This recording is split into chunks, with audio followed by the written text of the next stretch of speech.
12వ వచన భాగం వల్ల చదువుకుందాం. అందరం చదువుదాం. అది ఆకాశ వర్ష జలము త్రాగును. అది నీ దేవుడైన యెహోవా లక్ష్యపెట్టు దేశం. నీ దేవుడైన యెహోవా కనులు సంవత్సరాన్ని మొదలుకొని సంవత్సరాంతం వరకు ఎల్లప్పుడూ దాని మీద ఉండును. వందనములు తండ్రి, వందనములు నీకు చెల్లించుచు ఉన్నాం. దేవుని సమాజములో దేవుడు నిలిచి ఉన్నాడు. నీవు దహించగ్నివి, మా మధ్యన మీరు సంచారం చేయుచున్నారు. అందును బట్టి మీకు వందనములు తండ్రి. ఎక్కడ ఇద్దరు ముగ్గురు నా నామమును కూడి ఉందురో అక్కడ నేను వారి మధ్యన ఉందును. ఎంత భయంకరమైన విషయము, అదే సమయంలో ఎంతో సంతోషం కలిగించే విషయం. మీరు మా మధ్యన ఉండటం, మమ్మల్ని నడిపించడం వందనములు. మీ చేత నడిపించబడుతున్నాము సంపూర్ణంగా. స్తోత్రములు తండ్రి. వాక్యము నాటి కృతజ్ఞతలు, స్తుతులు ఈ సంవత్సరాంతమున నాయన కృతజ్ఞత భావమును మేము రగిలించుకునేలాగిన మానవ సంబంధమైన హద్దుల్లో కాలంలో ఉన్నాం గనక మిమ్మల్ని గ్రహించుటకు శక్తిని కలిగించమని, వందనములు చెప్పులాగిన అంతరంగములకు జీవాన్ని పోయమని స్తోత్రములతో యేసు నామమున పాదములు పట్టుకొని బ్రతిమలాడుకొనుచున్నాము తండ్రి. ఆమెన్. అందరం దయచేసి కూర్చుందాం. పరిశుద్ధమైన దేవుని సంగమ చేరి వచ్చిన అందరికీ యేసుక్రీస్తు ప్రభువారి గొప్ప నామమున ఉదయకాలమున వందనములు నేను తెలియచేయచ్చు ఉన్నాను. దేవుని కృపను బట్టి మనం అందరం కూడా దేవుని వాక్యమును ధ్యానం చేస్తున్నాం. దేవుని ఆలయంలో మనము దేవుని కృపను ధ్యానం చేయుచున్నాం. దేవుని పరిశుద్ధమైన ఆలయంలో మనమందరం కూడా దేవుని కృపను ధ్యానం చేస్తున్నాం. ఒక మాట మీరు చూస్తారా? 48వ కీర్తన, 48 Psalms, 48వ కీర్తన 9వ వచనం. 48వ కీర్తన 9వ వచనం. 48వ కీర్తన 9వ వచనం. ఇది మీరందరూ కూడా అర్థం చేసుకోవాల్సిందని కోరుచున్నాను. దేవా, మేము నీ ఆలయమునందు నీ కృపను ధ్యానించితిమి. దేవా, మేము నీ ఆలయమునందు నీ కృపను ధ్యానించితిమి. దావీదు మహారాజు గారు, కోరహు కుమారులు, క్షమించండి, కోరహు కుమారులు రాసిన కీర్తన ఈ కీర్తన 47, 48, 49 ఇవన్నీ కూడా కోరహు కుమారులు రాసిన వారు. 46 కూడా, 45 కూడా, 45, 44 నుంచి కూడా కోరహు కుమారులు రాసుకుంటూ వచ్చారు. తర్వాత 50 కీర్తన ఆసాఫ్ రాశాడు. 50 కీర్తన. సరే, ఏమని చెప్పుచున్నవారు?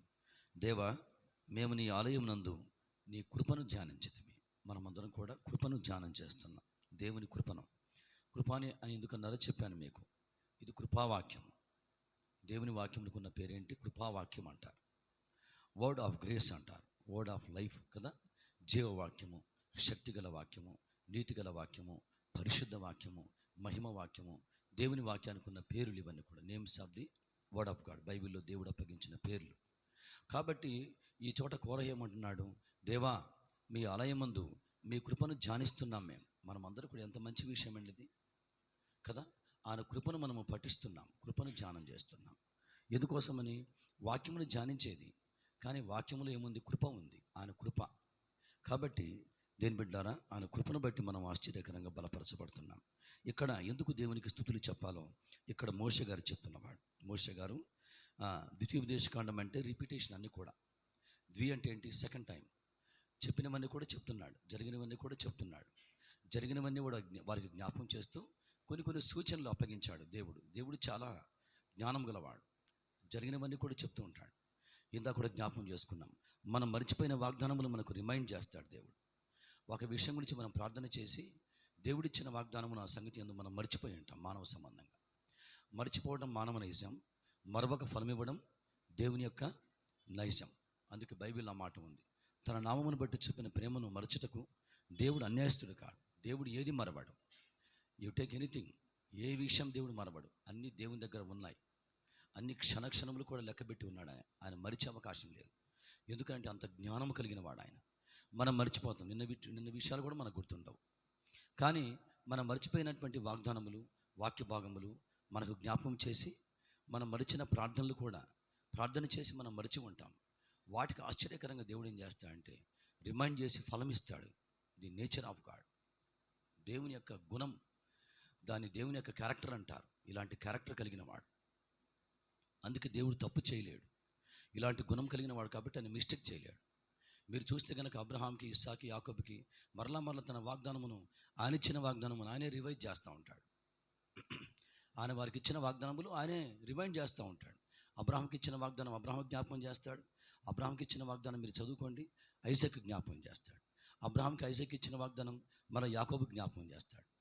ఆయనే జ్ఞాపకం చేస్తున్నాడు, ఆయనే వారిని నమ్ములాగా సహాయం చేస్తున్నాడు, ఆయనే వాగ్దానమును ఫుల్ఫిల్ చేస్తున్నాడు. ఇలా మనకు బైబిల్లో కనపడుతుంది. కాబట్టి దేవుడు మన జీవితాల్లో ఆయన ఇలాగన వాగ్దానములు మనకు రిమైండ్ చేసి జరిగించేవాడు. ఇది కూడా ఒక వాగ్దానం. ఈ చోట మోషే గారి చేత వారికి ఏం చేస్తున్నాడు, జరిగినవన్నీ కూడా చెప్పి కొన్ని సూచనలు రాబోతున్న కాలం కోసం ఇచ్చినవాడు. దీన్ని ఏమంటారంటే డ్యూటరానమీ. డ్యూ అంటే డబుల్, డ్యూయల్ వాయిస్ అంటారు. ఇద్దరు కలిసి పాడతారు. సోలో అంటే సింగిల్ పర్సన్, డ్యూయల్ వాయిస్ అంటే ఇద్దరు బాయ్స్ కానీ, ఇద్దరు గర్ల్స్ కానీ, బాయ్ గర్ల్ కానీ, డ్యూయల్ వాయిస్, 2 వాయిస్ వస్తుంటాయి. అట్లాగన రెండవసారి చెప్పబడుతున్న మాటలు ఈ మాటలు, వాటికి కొన్ని సూచనలు, వార్నింగ్స్ యాడ్ చేస్తాడు ఈ చోట. అయితే ఇక్కడ చెప్తున్న మాట ఏంటంటే ఒక బలమైన విషయం ప్రస్తావించబడింది ఇక్కడ. గమనించండి, మనం చదువుకున్నాం 12వ వచనంలో, 11-12 చదువుతాను. మీరు నది దాటి స్వాధీనపరచుకుంటూ వెలుచున్న దేశము కొండలు లోయలు గల దేశం అని చెప్తూ, అది ఆకాశ వర్ష జలము తాగును. ఇక్కడ ఒక సూచన. ఇది అంతకుముందు చెప్పిన విషయం కాదు. ఈ యొక్క 11-12 వచనములు గమనిస్తే గనక ఇవి కొత్తగా చెప్తున్నా. ఈ 10 వచనాలు అంతకుముందు చెప్పినవి, అంతకుముందు జరిగిన విషయాలు. ఏమి జరిగినవి ఒక్కసారి చూడండి. 2వ వచన భాగం, నీ దేవుడైన యెహోవా చేసిన శిక్షను, ఆయన మహిమను, ఆయన బాహుబలమును, ఆయన చాపిన చేతిని ఐగుప్తు రాజైన ఫరోకును అతని సమస్త దేశములకును ఆయన చేసిన సూచక్రియలను, కార్యములను, ఆయన ఐగుప్తు దండునకు, దాని గుర్రములకును రథములకును చేసిన దానిని వారు మిమ్మల్ని తరుముచి ఉండగా, ఆయన ఎర్ర సముద్రము జలములను వారి మీదకి ప్రవహింపచేసిన దానిని, యెహోవా నేటి వరకు వారిని చేసిన రీతిని, మీరు ఈ స్థలమునకు వచ్చే వరకు ఎడారిలో మీ కొరకు చేసిన దానిని, ఇవన్నీ కూడా మీరు తెలుసుకోవాలని చెప్తున్నవాడు. అంటే జరిగినవి, ఇవన్నీ కూడా జరిగినవి చెప్తూ దేవుడు ఎలా ఉన్నాడో చెప్తున్నాడు. ఇక్కడ 12వ వచన భాగం ఏంటంటే వారు వెళ్ళబోతున్న దేశం గురించి మాట్లాడుతున్నాడు. యెహోషువ తీసుకుని పోతాడు ఆ దేశంలోకి. మోషే చనిపోతున్న కాలంలో చెప్తున్న విషయం. అది ఆకాశ వర్ష జలము తాగును అని చెప్పిన తర్వాత, అది నీ దేవుడైన యెహోవా లక్ష్యపెట్టు దేశం. బాగా మీరు పదములు గుర్తుపెట్టుకోండి, వాటి మనము ఎక్స్ప్లెయిన్ చేసుకుంటాం. ఇందుకు దేవునికి మనం స్తుతులు చెల్లింపబద్ధులమైన, అది నీ దేవుడైన యెహోవా లక్ష్యపెట్టు దేశం. నీ దేవుడైన యెహోవా కన్నులు సంవత్సరాది మొదలుకొని సంవత్సరాంతం వరకును ఎల్లప్పుడూ దాని మీద ఉండును. మీరు గమనించారా? వారిని ధైర్యపరుస్తున్నాడు దేవుడి చోట. దేని బిడ్డాన్ని మీరు గమనించండి. వారికి అది ధైర్యం కలిగించే కాంటెక్స్ట్ వేరే చోట, సందర్భం. బైబిల్లో కాంటెక్స్ట్ చాలా కీలకమైనది. ఏ సందర్భంలో చెప్తున్నాడు, అది చాలా కీలకమైనటువంటి విషయం. బైబిల్లో చాలా విషయాలు ఉన్నాయి, సందర్భం చాలా కీలకమైనటువంటిది. కాబట్టి ఇక్కడ సందర్భం ఏంటంటే వాళ్ళకి జ్ఞాపకం చేస్తున్నాడు, మీరు వెళ్ళబోతున్న దేశము యెహోవా లక్ష్యపెట్టు దేశం. మీ దేవుడైన యెహోవా, మీరు భయపడాల్సిన అవసరం లేదు. మీ దేవుడైన యెహోవా కనులు సంవత్సర ఆది మొదలుకొని సంవత్సరాంతం వరకు దాని మీద ఉంటాయి. బికాస్ ఆఫ్ దట్ మీరు చేయవలసిన వాటిని మీరు చేసి ఆ దేశాన్ని స్వాధీనపరచుకుంటారని చెప్తున్నాం. అయితే ఇక్కడ మనం తీసుకునవలసిన విషయం మీరు గమనించండి. మనం ఇయర్ ఎండింగ్లోకి వచ్చాం. మనం దేవుని కృపను బట్టి ఇయర్ ఎండింగ్లోకి వచ్చాం. ఆల్మోస్ట్ ఇక్కడ డిసెంబర్లోకి వచ్చేసాము. లాస్ట్ వీక్లో మనం ఉన్నాం. విశ్వాసులుగా దేవుని బిడ్డలారా, నేను బాగా ప్రేరేపించబడుతున్నాను. ఒక విషయం మీకు జ్ఞాపకం చేస్తున్నాను. మీలో ఎవరైనా పాటించగలిగిన వారు పాటించండి. అందరూ కూడా ఈ మంత్ అంతా కూడా బాగా థ్యాంక్స్ చెప్పండి దేవునికి. హోల్ మంత్ అంతా కూడా గివ్ థ్యాంక్స్ టు గాడ్. నిజముగా దేవునికి మనం ప్రార్థన చేయడం కంటే నాకు అనిపిస్తూ ఉంటుంది, స్తుతులు చెప్పడమే ఎంతో మంచిది. అక్కర్లు ఉన్నాయి, చేసుకోవాలి. కానీ దానికంటే ముఖ్యంగా ఆయనకు స్తోత్రములు మనము చెల్లింపబద్ధులమై ఉన్నాం. ఆరాధింపవలసిన విధంగా ఆరాధించలేకపోయామని అనిపించింది నాకు. దేవునికి సమస్తాన్ని బట్టి కూడా, అన్ని విషయాన్ని బట్టి కూడా, ఆయన చేసిన వాటిని బట్టి కూడా దేవునికి మనము చెల్లించవలసిన స్తోత్రములు నేను చెల్లించలేకపోయానేమో అని అనిపిస్తూ ఉంటుంది. ఏదో మనం కొన్ని పొందుకున్న వాటిని ఒక మాట చెప్పి వదిలేసాం. మనం వదిలేసాం. కానీ బైబిల్లో ఉన్న మాట ఏంటి? ఒక మాట నేను మీకు చాలాసార్లు చెప్పాను. యెహోవా నామమునకు తగిన మహిమ ఆయనకు చెల్లించుడి. దావీదు గారు మాట్లాడతారు. మొదటి దినవృత్తాంతములు 16 ఆ యొక్క చివరి 16వ అధ్యాయం చివరి భాగం ఉంటుంది. యెహోవా నామమునకు తగిన మహిమ ఆయనకు చెల్లించండి. ఎందుకన్నాడు ఆ పాట?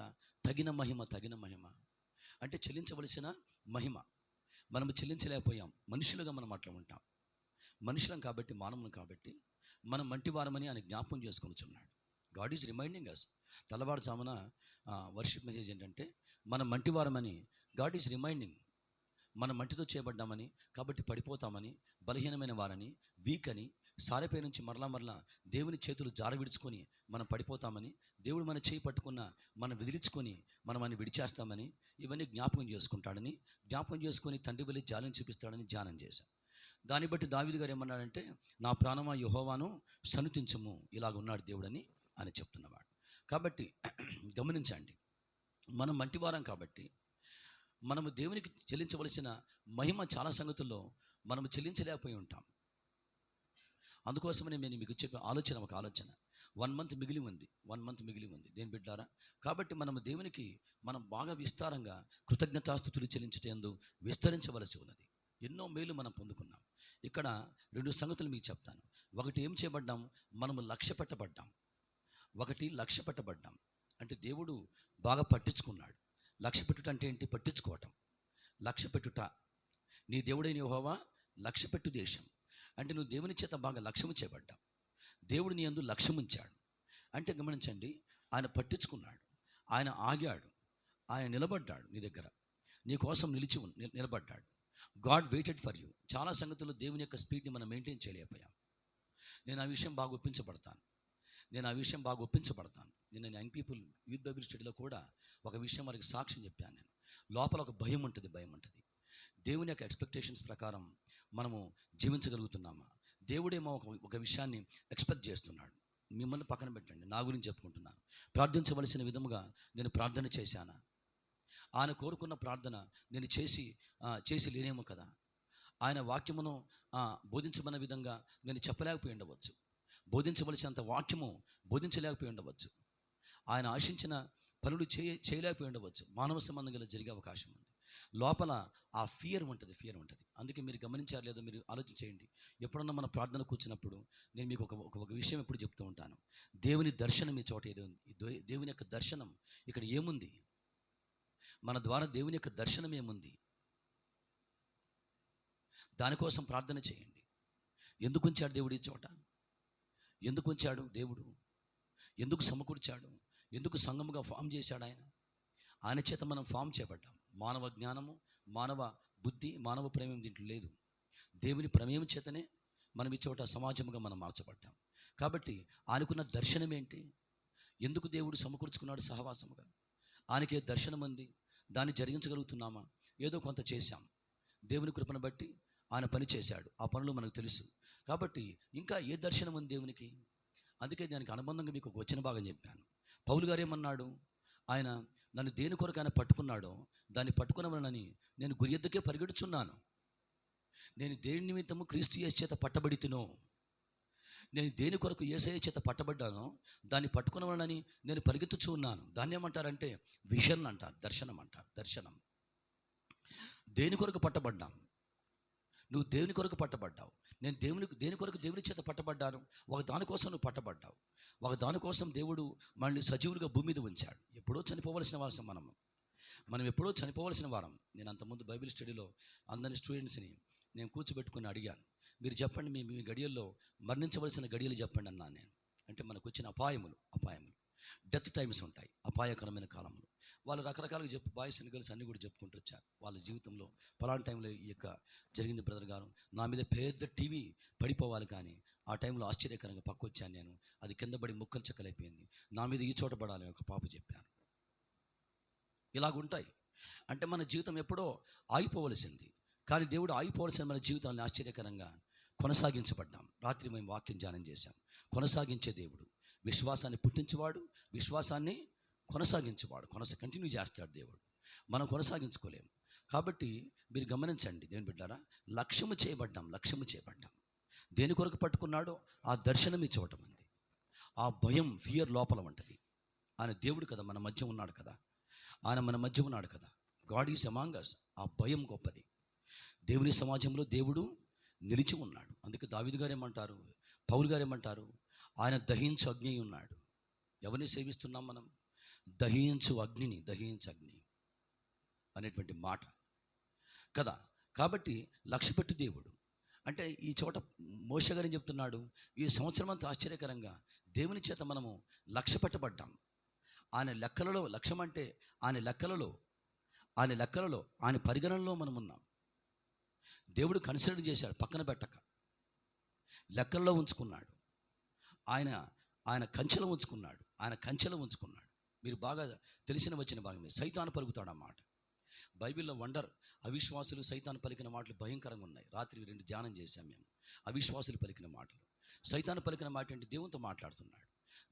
దేవునితో అంటున్నాడు, నువ్వు యోబునకు, ఆయన కుటుంబమునకు, ఆయన భార్యకి, ఆయన బిడ్డలకి, ఆయన కలిగిన సమస్తానికి నువ్వు కంచె వేశావు కదా, నువ్వు కంచె తొలగించు.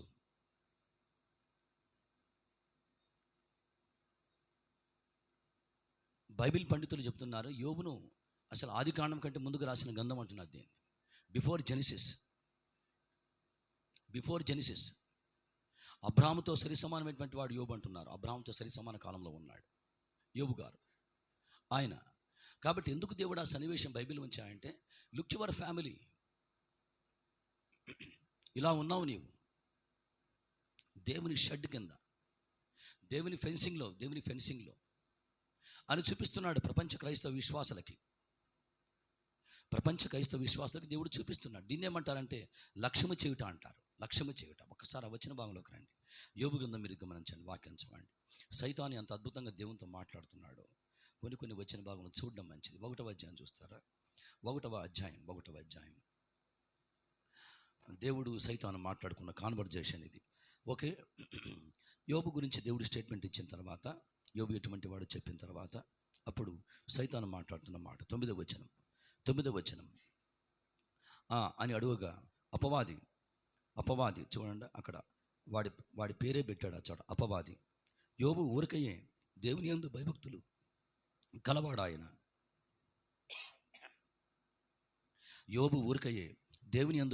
కలవాడాయన.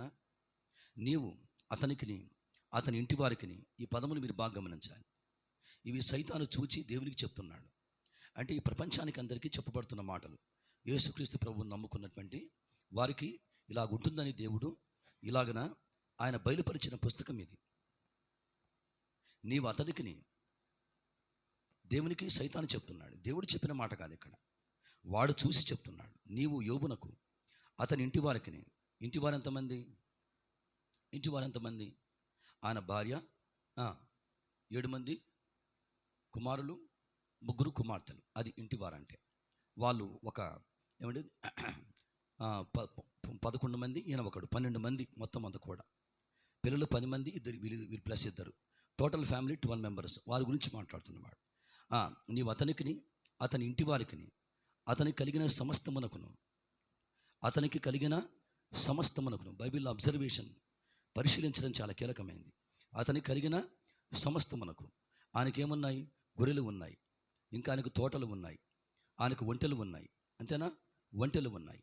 ఒక్కసారి రండి, వాక్యంలోకి రండి, చివరి అధ్యాయం 42nd చాప్టర్లోకి రండి. దీన్ని ఏమంటారంటే లక్ష్య పెట్టుట అంటారు. అందుకే నేను కొంచెం విడమరిచి మీకు చెప్తున్నాను వాక్యం. 42వ అధ్యాయం 12వ వచ్చిన భాగం సెకండ్ లైన్. అతనికి 14,000 గొర్రెలు, 6,000 ఒంటెలు, 1000 జతల ఎడ్లు, 1000 ఆడుగాడిదలు. ఇవి ఉన్నాయి అతనికి. 14,000 గొర్రెలు ఉన్నాయంట, 6,000 ఒంటెలు, 6,000 ఒంటెలు అంట, 6,000 క్యామెల్స్ అంట. ఇవే అప్పట్లో ఆస్తులు. 6,000 ఒంటెలు, 1000 జతల ఎడ్లు, ఆడుగాడిదలు 1000. వీటి గురించి అంటే అంతకుముందు దీంట్లో హాఫ్ ఉన్నాయి. ఇది దేవుడు ఆ మునుపటి కంటే అధికం చేసిన తర్వాత కలిగిన నంబర్ ఇది. దీంట్లో 50% చేస్తే అప్పుడు ఉన్నాయి. ఇది సైతాను మాట్లాడుతున్నాడు. ఈ విషయంలో సైతాను లేవదీస్తున్నాడు. ఏమని చెప్తున్నాడు? నీవు అతనికిని, అతని ఇంటి వారికిని, 7 మంది కుమారులకు, ఆయన భార్యకు, తర్వాత 3 కుమార్తెలకు. చూడండి వాక్యమును. అతని కలిగిన సమస్తమునకును, ఆయన ఏమి కలిగి ఉన్నాడో, ఇంకా పంట పొలములు కావచ్చు, అవన్నీ కూడా చుట్టూ కంచె వేసితివి కదా. చూసారా? చుట్టూ కంచె వేసావు కదా. ఇంకా ఏమంటున్నాడు? నీవు అతని చేతి పనిని దీవించు ఉండటి చేత అతని ఆస్తి దేశములు బహుగా విస్తరించి ఉన్నది. ఆయన చేతి పని మీద నీ దీవెన ఉంచావు కదా. Satan is speaking to God. వాడికి అన్ని విషయాలు తెలుసు. అందుకే బైబిల్ పండితులు ఏమంటే ప్రపంచంలో ది బెస్ట్ స్పీకర్ ఎవరంటే సాతానే. పవర్ఫుల్ స్పీకర్ వాడు. యేసుప్రభు తర్వాత అద్భుతంగా వాక్యం చెప్పగలిగిన వాడు సాతానే. తర్వాత ఇంకెవరన్నా కానీ రకరకాలుగా చెప్తూ ఉంటారు. వాడికి వాక్యం అంతా తెలుసు, హోల్ వర్డ్ ఆఫ్ గాడ్ మొత్తం తెలుసు. అందుకే మీరు గమనించండి, యేసుప్రభు ఫాస్టింగ్ అయిపోయిన తర్వాత యేసుప్రభు దగ్గరికి దేంతో వచ్చాడు? వాడు వాక్యంతోనే వచ్చాడు. వాడు వాక్యం చెప్తూనే యేసుప్రభుని శోధించుకుంటూ వచ్చాడు. యేసుప్రభు కూడా ఏం చేశాడు? వాక్యంతోనే అతను చెప్పినవి కాదని చెప్పుకుంటూ వచ్చినవాడు. కాబట్టి మీరు గమనించండి, ఇక్కడ దీన్ని ఏమంటారంటే లక్ష్య పెట్టుట అంటారు.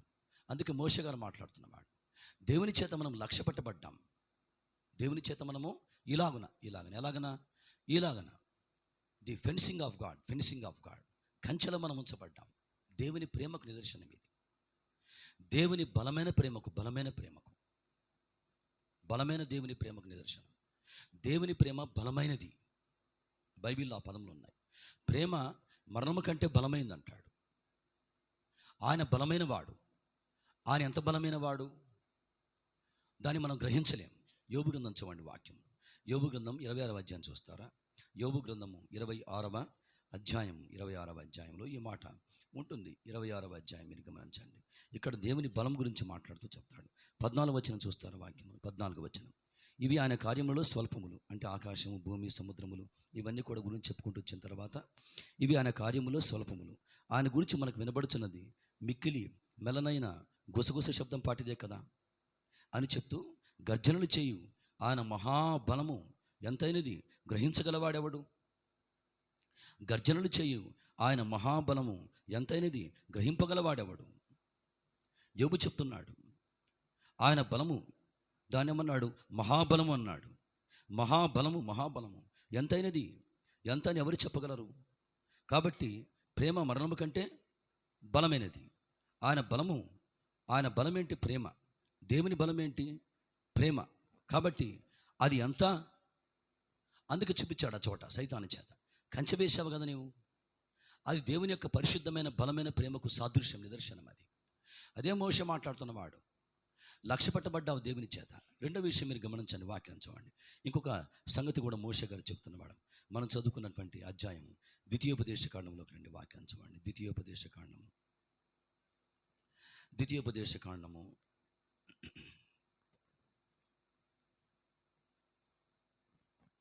11వ అధ్యాయం. సెకండ్ విషయం ఏంటో, దేవుని కొన్ని గుణం చెప్తున్నాడు. ఒకటేమో లక్ష్య పెట్టినవాడు. రెండవది ఏంటి? నీ దేవుడైన యెహోవా కన్నులు సంవత్సరాది మొదలుకొని సంవత్సరాంతం వరకు ఎల్లప్పుడూ నువ్వు దాని మీద ఉండును. ఇందుని బట్టి దేవునికి మనం ఏం చెప్పాలి? దేవునికి మనము కృతజ్ఞతాస్తుతులు చెల్లించే విషయం అంతా విస్తరించాలి. పౌలు గారు చెప్తున్నాడు అన్నమాట. ఆ దేవుని కన్నులు సంవత్సరాది మొదలుకొని సంవత్సరం అంతం వరకు ఎల్లప్పుడూ దాని మీద ఉన్నాయి. దేవుని కన్నులు అంటే గమనించండి, దేవుని కన్నుల గురించి మాట్లాడుతున్నవాడు. The eyes of God. ఆయన కన్నులు గమనించండి. సంవత్సర ఆది మొదలుకొని సంవత్సర అంతం వరకు దేని పెట్టారా? మనము సంవత్సర అంతంలోకి వచ్చాం, ఇయర్ ఎండింగ్లోకి మనం వచ్చాం దేవుని మహాకృపను బట్టి. ఆయన కన్నులు మన మీద ఉన్నాయి. ఆయన కన్నులు ఆయన సమస్తమును చూస్తున్నవాడు. ఇది చాలా ఆదరణ కలిగించే విషయం. హాగరు పెట్టిన పేరేంటి? దేవునికి పెట్టిన పేరేంటి? అందుకే ఆమె వెనక్కి వెళ్ళింది. హాగరు చనిపోదామని బయటకు వచ్చింది. వాస్తవానికి హాగరు చనిపోదామని బయటకు వచ్చింది. ఎటు వెళ్తుంది? నేను మీకు చెప్పాను కదా, ఆమె ఎటు పోతుంది? అసలు ఎటు పోలేదు ఆమె. She's going to die. చనిపోదామని వచ్చిన వ్యక్తి మీరు గమనించాలి. అంటే ఏంటి? ఎందుకు చనిపోదామనికి వచ్చింది? ఉండలేక, టార్చర్ భరించలేక ఆమె బయటకు వచ్చిన వ్యక్తి. సన్నివేశం అద్భుతంగా ఉంటుంది. కానీ ఆశ్చర్యకరంగా దేవుడు ఏమంటాడు? నువ్వు వెనక్కి వెళ్ళి ఆమె చేతి కింద మనిగి ఉండమంటాడు. దేవుడు చెప్పిన మాట అదే మాట అంటాడు కదా. నువ్వు వెనక్కి వెళ్ళి షారా చేతి కింద అణిగి ఉండమంటాడు. ఆమె చేతి కింద అణిగి ఉండమంటాడు. అసలు అది కష్టమైన విషయం. ఆమె ఉండి బయటికి వెళ్ళే ఆస్కారం ఆమెకు లేదు. ఆయన పంపించిన రాజు దగ్గరికి పోయే అవకాశం లేదు. వాళ్ళ మళ్ళీ చేర్చుకునే అవకాశం లేదు. ఈమె ఎవరు? ఆ యొక్క రాజు అప్పగించాడు కదా, అబీమెలెకు రాజు ఇచ్చాడు, దాసిగా అప్పగించాడు అబ్రహాంకి. వాళ్ళ దగ్గరికి పోయినా వాళ్ళ రాజులు మళ్ళీ యాక్సెప్ట్ చేయరు, అంగీకరించరు. వాళ్ళు ఇవి తెలుసుకోవాలి మీరు. ఏమో పోయినా వాళ్ళు యాక్సెప్ట్ చేయరు. అసలు దాసిగా అప్పగించేసామని పట్టించుకోరు అసలు, వాళ్ళు రాజులు కదా. కాబట్టి వేర్ షీఈస్ గోయింగ్, ఎక్కడికి పోతుంది? She's going to die. చనిపోదామని వెళ్ళిపోతుంది ఆమె. అలాంటప్పుడు మీరు గమనించండి, షీ వోంట్ కమ్ బ్యాక్, వెనక్కి వచ్చే అవకాశాలు లేవు. అక్కడే ఆస్కారం ఉంది ఉండడానికి. ఆమెకు అదే మంచి చోటు, అదే చోట ఆమె జీవించగలదు. కానీ అక్కడి నుంచి బయటకు వచ్చింది కాబట్టి ఆమెకు ఆర్ఫనే, అనాదే హాగరు. కానీ ఆశ్చర్యకరంగా మీరు గమనించండి దేని బిడ్డారు, అబ్రహామును బట్టి హాగరును దేవుడు దర్శించాడు. బికాస్ ఆఫ్ అబ్రహాం హాగరును ఆశ్చర్యకరంగా దర్శించాడు దేవుడు. నాకెవరో రాత్రి సాక్ష్యం పంచుకుంటున్నారు, బ్రదర్ గారు ఈయన చనిపోవాలి, షుగర్ లెవెల్స్ భయంకరంగా పెరిగిపోయి కోమాలోకి వెళ్ళిపోవాల్సింది. డాక్టర్ గారు చెప్తున్నాడు, బ్రెయిన్ స్ట్రోక్ రాలా, హార్ట్ స్ట్రోక్ రాలా, కోమాలోకి వెళ్ళిపోవాలా. కారణం ఏంటంటే ఏమో ప్రార్థన చేస్తున్నాడు దేవుని పాదాలు పట్టుకొని క్షేమం కోసం. ఆమెను బట్టి తన భర్తను కాపాడుతున్నవాడు దేవుడు, క్షేమాన్ని కలిగిస్తున్నవాడు. షుగర్ భయంకరంగా పెరిగిపోయింది, అన్ని బాడీ మొత్తం ఆ లోపల సిమ్టమ్స్ అన్ని చేంజ్ అయిపోతున్నాయి. అరికాళ్ళు తేడా వచ్చేస్తున్నాయి. అరికాళ్ళకు పెద్ద సింబల్ ఉంటుంది, షుగర్ సింబల్ అరికాల్లో ఉంటుంది కదా ఫుట్లో, అది మొత్తం చేంజ్ అయిపోతుంది. నాకు అనిపించింది, ఆమె చెప్తున్న విషయం చెప్తుంటే బాధపడుతూ ఏడుస్తూ నాకు అనిపించింది, మిమ్మల్ని బట్టి ఆయన కాపాడంతే. మీరు దేవుని పాదాలు పట్టుకుని ఉన్నారు, దేవుడు మిమ్మల్ని బట్టి ఆయన కనికరించాడు. బికాస్ ఆఫ్ అబ్రహాం మీరు గమనించండి, హాగర్ను కౌంటర్ చేశాడు దేవుడు, హాగర్ను ఎదుర్కొన్నాడు. అప్పుడు మాట్లాడుతున్న మాట గో బ్యాక్ అన్నాడు, వెనకెళ్ళి శారా చేతి కింద అణిగి మణిగి ఉండమన్నాడు. అప్పుడు ఆమె పోగలిగింది, వెనక్కి వెళ్ళగలిగింది. ఎందుకోసం వెళ్ళగలిగింది? కారణం ఏంటంటే గాడ్ ఈజ్ వాచింగ్. ఆమె దేవునికి పెట్టిన పేరేంటి? Because Lord you are watching my life. అది అక్కడ ఆమె వెళ్ళలేదు. మీరు బాగా ఆ కాంటెక్స్ట్ చదువుకోండి. షీ డజంట్ గో బ్యాక్, పోయే అవకాశం లేదు ఆమెకి. తెగించే బయటకు వచ్చింది, చనిపోదామని బయటకు వచ్చింది. కాబట్టి ఇక మరలా పోయే అవకాశం లేదు. కానీ ఆశ్చర్యకరంగా హాగరు దేవుని మాట విని వెనకెళ్ళింది. సరే, ఆమెకు దేవుడు కనపడ్డాడు, స్వరం వినపడింది, ఇవన్నీ కూడా కారణాలు, బలమైన కారణాలు. కానీ ఆమె బాగా నమ్మిన మాట ఏంటి? దేవునికి పెట్టిన పేరుని బట్టి ఆమె ఏమి నమ్మిందో మనకు అర్థమవుతుంది. Lord you are watching my life. నా జీవితం మీద నీ కన్నులు ఉన్నాయి. అదే మోషే గారు మాట్లాడుతున్నాడు ఇక్కడ. మోషే చెప్తున్న మాట ఇది, సంవత్సరాది మొదలుకొని సంవత్సరాంతం వరకు కన్నులు మన మీద ఉంచబడ్డాయి. దేని బిడ్డారు, ఉదయకాల సమయం అందు దేవునికి మనం స్తుతులు చెప్పటం, స్తోత్రములు చెప్పటం, దేవునికి స్తోత్రము చేయటం మంచిది అని ఉందా? బైబిల్ ఉందా? ఒకసారి చూడండి, గమనించండి. 147వ కీర్తన కదా, ఒకసారి గమనించండి. తెలిసిన వచ్చిన భాగంలే కానీ మనం చూచినప్పుడు నూతన తలంపులు మనకు వస్తాయి. 147వ కీర్తన మీరు గమనించండి. యెహోవాను స్తుతించుడి, మన దేవునికి స్తోత్రగానము చేయటం మంచిది. స్తోత్రములతో కీర్తనలు పాడుతూ ఆయనకు గానము చేయటం మంచిది. అది మనోహరమైన విషయం, దేవుడు సంతోషించే విషయం. మనోహరం అంటే గాడ్ డిలైట్స్ ఇన్ దట్, ఆయన సంతోషించేటువంటి వాడు. స్తోత్రము చేయటం ఒప్పిదము. ఇందాక చెప్పాను మీకు. ఈ నెలంతా కూడా మనం ఏం చెప్పాలంట? దేవునికి తగిన మహిమ. ఎన్నో సంగతుల కోసం దేవుని బిడ్డలారా, ఒక చిన్న వచ్చిన భాగం చెప్తాను. పౌలు గారు కూడా దీన్ని సపోర్ట్ చేస్తాడు. చూస్తారా? కొలస్సీలకు రాసిన పత్రిక చూడండి, వాక్యమును. కొలస్సీలకు రాసిన పత్రిక బాగా మీరు ప్రభువును ఆరాధించండి. హోల్ మంత్ కూడా వ్యక్తిగతంగా కొలస్సీలకు రాసిన పత్రిక 2వ అధ్యాయం చూడండి. 2వ అధ్యాయంలో విశ్వాసులకి పౌలు గారు వార్నింగ్ ఇస్తున్నాడు. ఇక్కడ కొన్ని సూచనలు అనుకోవచ్చు, వారికి కొన్ని గైడ్లైన్స్ ఇస్తున్నాడు ఈ చోట. 2వ అధ్యాయం 6వ వచనం 7వ వచనం చూడండి. 6-7 వచ్చిన భాగాలు చూడండి. మీరు ప్రభు అయిన క్రీస్తు యేసును అంగీకరించిన విధముగా ఆయన యందు వేరుపారిన వారై, అంటే మీరు ఇలాగా అవ్వాలని చెప్తున్నాడు. మీరు అంగీకరించారు కాబట్టి వేరుపారుతూ ఉండాలి, ఇంటి వల్లే కట్టబడుచు ఉండాలి. మీరు నేర్చుకున్న ప్రకారముగా విశ్వాసమందు స్థిరపరచబడుచు ఉండాలి. వీటి మధ్యలో ఒక విషయం చెప్పాడు పౌలు గారు, కృతజ్ఞతాస్తుతులు చెల్లించటందు విస్తరించుచు. ఇక్కడ చాలామంది వీక్గా ఉంటారు. కృతజ్ఞతాస్తుతులు చెల్లించటందు విస్తరించుచు. దేవునికి థ్యాంక్స్ చెప్పే విషయంలో విస్తరించుచు. భక్సింగ్ గారి యొక్క బుక్లో ఉంటుంది, బయోగ్రఫీలో గమనించండి. నేను మీకు చెప్పాను చాలాసార్లు. ఆయనకి కొంతమంది యంగ్ బాయ్స్ అంట రేజర్ కొనుక్కొని తీసుకుని ఇచ్చేటువంటి వాళ్ళంట, వాళ్ళకి బ్లేడ్ తీసుకొచ్చి ఇచ్చేవాళ్ళంట ఆయనకి, అంకుల్కి. దాంట్లో రాశారు, అవన్నీ కూడా రాశారు. యంగ్ పీపుల్ చదువుకుంటున్న వాళ్ళు ఏం చేసేవాళ్ళంటే బ్లేడ్ కూడా అప్పుడు పావులోనే అంత బ్లేడ్ గమనించండి. ఆయన చేతిలో పెట్టేవాడిని, షేక్ హ్యాండ్ ఇచ్చేట్లా. వెంటనే ఆయన దేవునికి థ్యాంక్స్ చెప్పడం. పెన్సిల్ ఇచ్చేవారంట, బాగా రాసేవాడు. పెన్సిల్ ఇచ్చేవారు, పెన్ ఇచ్చేవారు, రకరకాల పెన్స్ అప్పగించేటువంటి వారు ఆయనకి. యంగ్ పీపుల్స్ చదువుకున్న వాళ్ళందరూ కూడా ఆయన పెద్దాన్ని బట్టి కూడా వెంటనే ఆయన బాగా దేవునికి థ్యాంక్స్ చెప్పడం, గివింగ్ థ్యాంక్స్ టు గాడ్. దిట్ట ఆయన దాంట్లో దిట్ట. దేవుని వ్యక్తిగతంగా ఆరాధించిన మనుషులకు నేర్పించిన వాడు. వ్యక్తిగతంగా ఆరాధించడం, వ్యక్తిగతంగా ఒక వ్యక్తి దేవుని పాదాలు పట్టుకొని శిలువ ప్రేమను బట్టి, పొందుకున్న క్షమాపణ బట్టి, పొందుకున్న రక్షణ బట్టి, ఇక ఆత్మ సంబంధంగా భౌతిక సంబంధంగా పొందుకుంటున్న విషయాన్ని బట్టి వ్యక్తిగతంగా దేవుని వర్షిప్ చేయడం కోసం బాగా మనుషుల్ని పురమాయించేటువంటి వాడు. దాన్ని బట్టి స్ట్రెంథన్ అవుతావు. అందుకే ఆయన వివాహం చేసుకునేటువంటి వాడిని కూడా కూర్చోబెట్టి మోకాళ్ళు మంచి వర్షిప్ చేయమని అంటే మైక్ ఇచ్చి అందరు చూస్తున్నారు, వర్షిప్ చేయండి మీరు. అరే అమ్మాయి పెళ్లి కూతురు పెళ్లి కొడుకు అంటే ఎస్, మరి దేవుడు చేసిన వండర్ కదా వివాహం. పెళ్లి చేస్తున్నాడు, రక్షణ బట్టి రక్షణ సాక్ష్యం చెప్పించి స్టేజ్ మీద వర్షిప్ చేయించేటువంటి వాడు మనుషుల్ని. అందుకే ఇక్కడ పౌలు గారు చెప్తున్నవాడు, ఇలాగ మీరు అవుతూ దేవునికి థ్యాంక్స్ చెప్పే విషయంలో విస్తరించు, దాంట్లో స్ప్రెడ్ అవుతూ ఉండాలి, విస్తరిస్తూ ఉండాలి. ఈ మంచి ఉదయకాలం దేవుని బిడ్డారు గమనించండి. రాబోతున్న మంతంతా కూడా అక్కడ ఏమన్నాడు, అది మనోహరము, అది ఒప్పిదం అన్నాడు. అది ఒప్పిదం అంటే ఏంటి? అది మనం బాగా చేయవలసిన విషయం. అందుకే మీకు చెప్పాను, యెహోవా నామమునకు తగిన మహిమ ఆయనకు చెల్లించండి. అంటే తగిన మహిమ దేవునికి మనం చెల్లించలేకపోయాం. దాంట్లో మనం విస్తరించలేకపోయాం. కాబట్టి మిగిలిన కాలాన్ని బాగా వాడుకోండి. 1 మంత్ మన ముందు 30 days ఉన్నాయి. దేవుడు సంవత్సరాది మొదలుకొని సంవత్సరాంతం వరకు ఆయన కన్నులు. నిన్న నేను వేరే ప్రార్థన పోయాను, ఆమె కళ్ళంబడి నీళ్లు గారిపోతున్నాయి బ్రదర్ గారు. ఈ శక్తికి మించిన భారం మీరు ఏప్రిల్ స్టార్టింగ్లో వచ్చారు, అప్పుడు మొత్తం శూన్యం ఇది ప్రార్థన చేశారు. మా శక్తికి మించిన తలకి మించిన భారం ఆశ్చర్యకరంగా తొలగించబడింది. ఓ పెద్ద పనిని మేము కంప్లీట్ చేయలాగన ఒక 45 lakhs వరకు దేవుడు ఆశ్చర్యకరంగా సహాయం చేస్తూ వచ్చాడు, బలపరిచాడు. మా చేతులు శూన్యమే కానీ ఆశ్చర్యకరంగా దేవుడు బలపరుచుకుంటూ వచ్చాడు. ఆయన ప్రేమను మరవలేను, దేవుని పాదాలు పట్టుకొని ప్రార్థన చేసుకున్నాను, వ్యక్తిగతంగా దేవుని అడుగుతూ వచ్చాను. ఆశ్చర్యకరంగా టైం కానీ సమకూర్చుకుంటూ వచ్చాడు. ఆయన చేసిన మేలు ఎన్నో ఉంటాయి. సంవత్సరం ఆది మొదలుకొని సంవత్సరం అంతం వరకు ఒకసారి మనం లిస్ట్ అవుట్ చేసుకుంటే ఎన్ని సంగతులు ఉంటాయండి. రాసుకుంటే మీరు గమనించండి, రాసుకుంటే దేవుని పాదాలు పట్టుకొని రాసుకుంటే మొత్తం రాస్తే గనక ఎవ్రీ మంత్ జ్ఞాపకం చేసుకొని రాస్తే గనక ఎన్ని ఉంటాయి, చాలా ఉంటాయి. అందుకే పౌలు గారు, మోషే గారు చెప్తున్నవాడు, లక్ష్యం ఉంచాడు. ఎలా ఉంచాడు? కంచెల ఉంచి లక్ష్యం ఉంచాడు.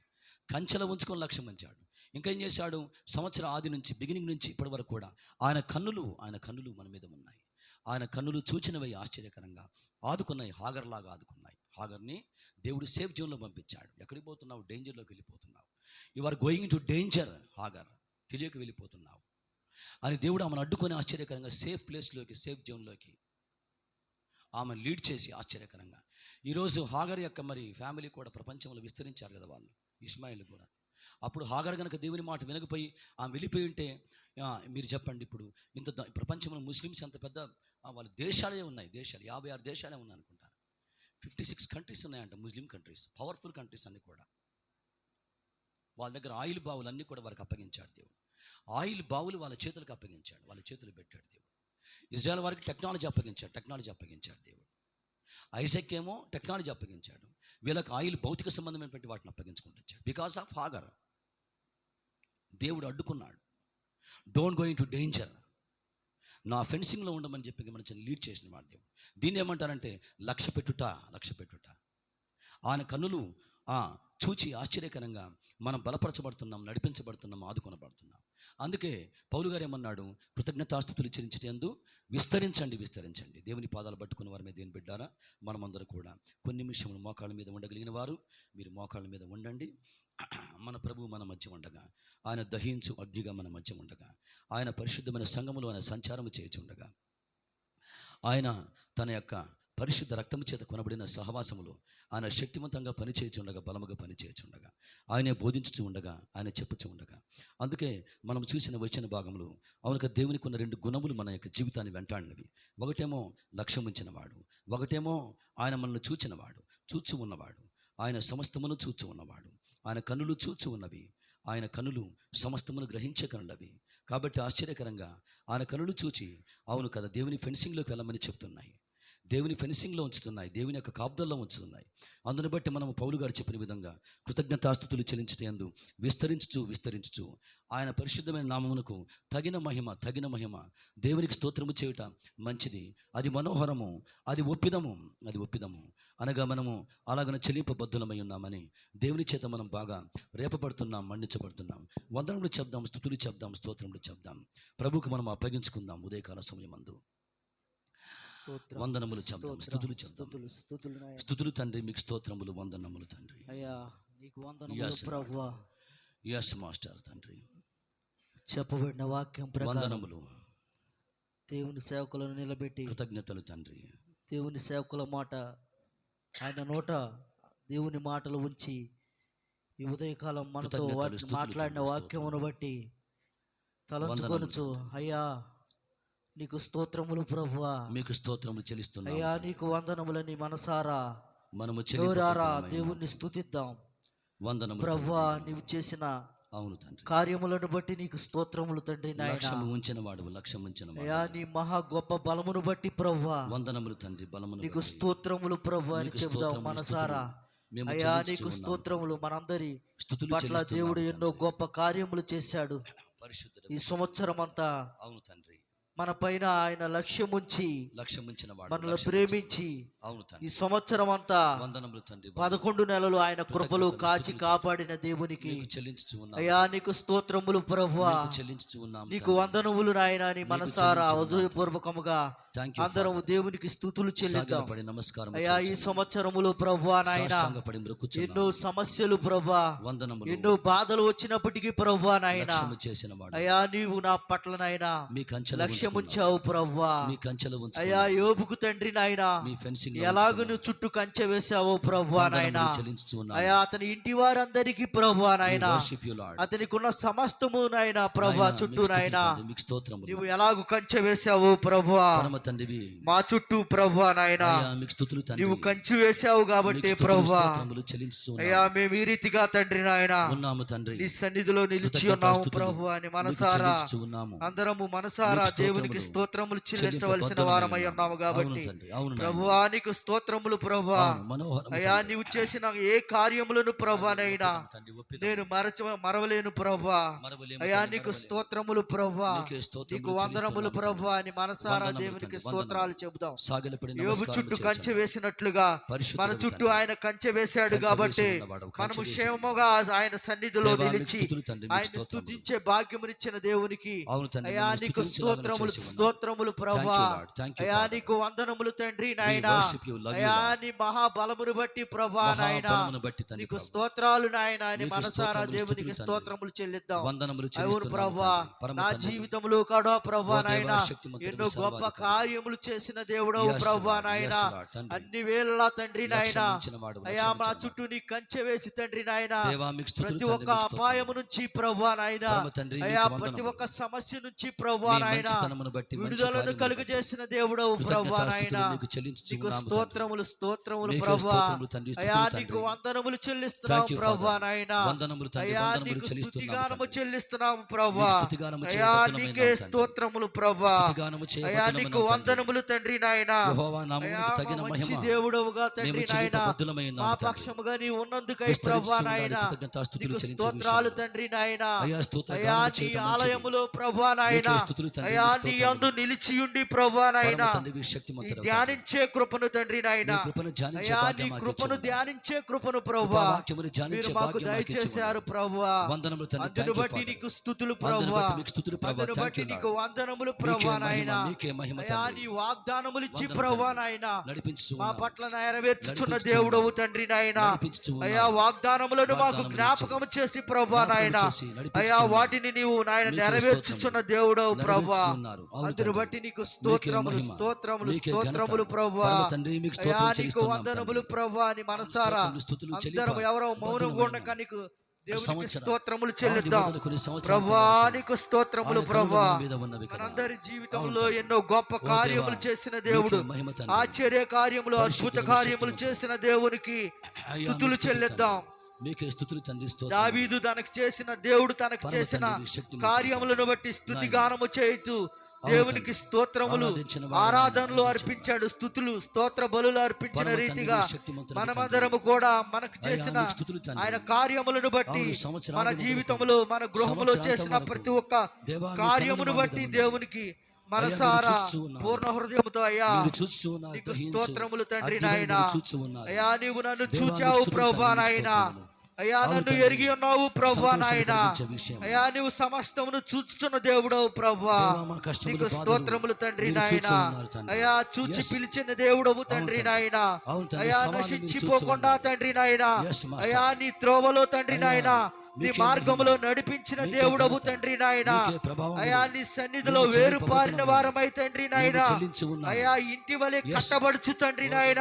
స్తుతులు తండ్రి. అయ్యా నీ వాక్యమును మీకే నేర్చుకునే వందనములు. కృపను ప్రభువా నాయన వందనములు, వందనములు మీరు తండ్రి. మాకు దయచేశారు మీకే ప్రభువా. స్తోత్రములు చెల్లిస్తున్నాము అయ్యా తండ్రి. విశ్వాసమందు తండ్రి పరమ నాయన తండ్రి, శక్తిమంతుడు, స్థిరపరచబడినట్లు తండ్రి నాయన. మీరు చేసి ఉన్నారు, అయ్యా చేసి నీ ఉన్నారు. వాక్యముల చేత ప్రభువా మీరు నాయన చేసి ఉన్నారు, మాతో బలపరిచి మీరు ఉన్నారు. మాట్లాడి ప్రభువా కృతజ్ఞతాస్తుతులు మమ్మల్ని మీకు స్థిరపరుస్తున్నారు ప్రభువా నాయన. వందనములు తండ్రి, అయ్యా స్తుతులు నీకు చెల్లిస్తున్నాము. స్తోత్రములు ప్రభువా. ఉదయకాలమున నీకు తండ్రి. వందనములు ప్రభువా. అవును నాయనా. అందును బట్టి నీకు మీ స్తుతులు నామమునకు చెల్లిస్తున్నాం తగిన ప్రభు అని చెల్లింపబద్ధమైన దేవునికి స్తోత్రములు చెబుదాం. కృతజ్ఞతాస్తుతులు ఆయన మీకు సన్నిధిలో చెల్లిస్తున్నాము, మనం సాగిలపడి. నిలిచి ఉన్నామంటే Yes, Father. ఆయన కాపుదల, పరిశుద్ధుడు ఆయన తండ్రి. కృప, ఆయన అయ్యా, మీరు ఇచ్చిన చూచిన మీ దయను క్షేమాన్ని బట్టి కలిగించుకుంటూ అయ్యా నీకు స్తోత్రములు ప్రభువా. కృతజ్ఞతలు తండ్రి, అయ్యా స్తుతులు తండ్రి. నీవిచ్చిన ఈ గొప్ప మీకే విశ్వాసమును మహిమ. బట్టి ప్రభువా మీకే నాయన. మహిమ, మీకే మహిమ అయ్యా తండ్రి. విశ్వాసములు నీకే నాయన వందనం యేసయ్యా. స్థిరపడినట్లు ప్రభువా నీకే నాయన. స్తుతులు యేసయ్యా. అయ్యా నీ కృపను అవును తండ్రి. అనుగ్రహించావు ప్రభువా. నీకే వందనములు యేసయ్యా. నీకు స్తుతులు ప్రభువా. నీకే వందనం, నీకే వందనం,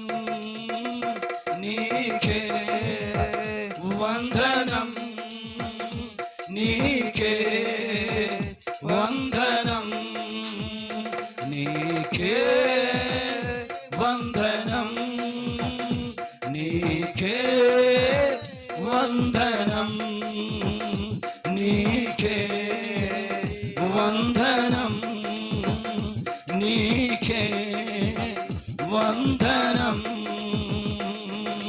నజరేయుడా నా యేసయ్యా, ఎన్ని యుగాలకైనా ఆరాధ్య దైవం నీవేనని గళమెత్తి నీ కీర్తిని చాటెదా. నజరేయుడా నా యేసయ్యా, ఎన్ని యుగాలకైనా ఆరాధ్య దైవము నీవేనని గళమెత్తి నీ కీర్తిని చాటెదా. ఆకాశ గగనాలను నీ చేనతో కొలిచితివి, ఆకాశ గగనాలను నీ చేనతో కొలిచితివి. శూన్యములో ఈ భూమిని, శూన్యములో ఈ భూమిని వేలాడదీసిన నా యేసయ్యా, శూన్యములో ఈ భూమిని వేలాడదీసిన నా యేసయ్యా, నీకే వందనం, నీకే వందనం, నీకే వందనం, నీకే వందనం, నీకే వందనం. వందనములు యేసయ్యా, స్తుతులు యేసయ్యా. మనసారా మీకు స్తుతులు తండ్రి. మీకు అంతరంగములు సాగిలపడి నమస్కారం చేయబద్దమైన ఆరాధించబద్దులమైన తండ్రి, నీకే వందనం. అగాధ సముద్రాలకు నీవే ఎల్లలు వేసితివి, అగాధ సముద్రాలకు నీవే ఎల్లలు వేసితివి. జలములలో పడి నే వెళ్ళినా, జలములలో బడి నే వెళ్ళినా నన్నేమి చేయ నా యేసయ్యా, జలములలో బడి నే వెళ్ళినా. లక్ష్యముచ్చిన వాడు, కంచెల ఉంచుకున్నవాడు ఆయన, ఆకారము చేత ఆయన చూచున్నవాడు కనుక ఆశ్చర్యకరంగా ఆదుకున్నవాడు ఆయన. వందనం, నీకే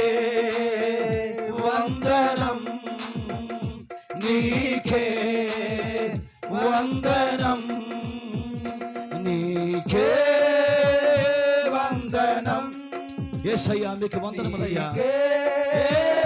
వందనం నీకే వందనం నీకే వందనం నీకే వందనం వందనములు యేసయ్యా, వందనములు, స్తుతులు, స్తోత్రములు నీకు చెల్లింపబడుతున్నవైన ప్రభువా. వందనం నీకే వందనం నజరేయుడా నా యేసయ్యా, ఎన్ని యుగాలకైనా ఆరాధ్య దైవము నీవేనని తలమెత్తి నీ కీర్తినే చాటెదా. నజరేయుడా నా యేసయ్యా, ఎన్ని యుగాలకైనా ఆరాధ్య దైవము నీవే యేసయ్యా, గళమెత్తి నీ కీర్తినే చాటెదా. కొన్ని నిమిషములు మౌనముగా ఎవరికి వారుగా దేవుని బిడ్డలారా ఆయనకు చెల్లించవలసిన మహిమ, ఆయనకు చెల్లించవలసిన మహిమ, యెహోవా నామముకు తగిన మహిమ చెల్లించుడి. ఆయనకు వందనములు, స్తుతులు, లక్ష్యముంచిన దేవునికి సంవత్సరాది మొదలుకొని సంవత్సరంతో వరకు కన్నులు ఉంచి సమస్తమును చేయుచున్న దేవునికి, చూచిన కన్నులు ఉంచి ఆశ్చర్యకరంగా నడిపించే దేవునికి వందనములు, స్తుతులు మనము చెల్లింపబద్ధులమైన మౌనంగా కొన్ని నిమిషములు ఎవరికి వారుగా వ్యక్తిగతముగా సంవత్సరం అంతటిని బట్టి స్తుతులు చెప్పటం, స్తోత్రములు చెప్పటం. తండ్రి, మిగతా కాలం అంతా కూడా ప్రభువా విస్తరించవలసి ఉంది. పౌలు గారు చెప్తున్నాడు, కృతజ్ఞతాస్తుతులు చెల్లించుట యందు మీరు విస్తరించాలి, అధికము చేయాలి. పరిశుద్ధమైన ఆత్మదేవుని చేత రేపబడి చెప్తున్నవాడు పౌలు గారు. సంవత్సరాది నుంచి సంవత్సరాంతం వరకు ఆయన చేత మనము చూడబడిన వారమై నడిపించబడ్డాం. ఇప్పుడు కూడా నడిపించబడుతున్నాం. లక్ష్యముంచబడ్డాం. అందును బట్టి స్తోత్రములు, స్తుతులు, వందనములు చెల్లించవలసిన వాడని ఉన్నాను ప్రభువాని దేవునికి అప్పగించుకోవటం, ప్రభువుకి అప్పగించుకోవటం.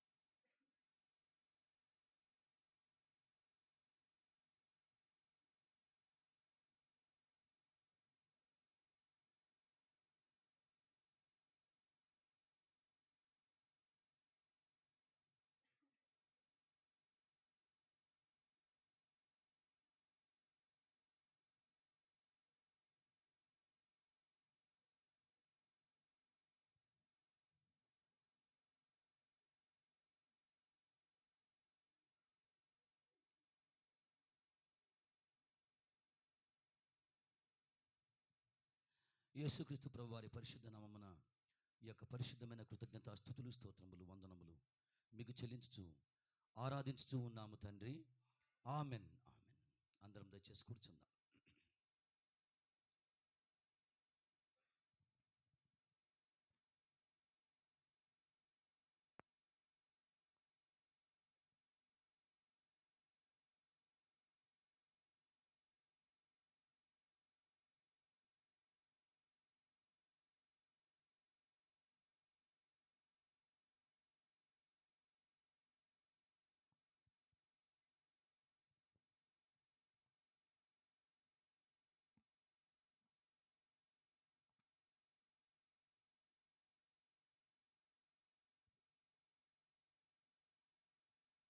ఈ సమయాన్ని ఇచ్చిన దేవుని సేవకులకు హృదయపూర్వకమైన వందనాలు తెలియజేస్తున్నాను.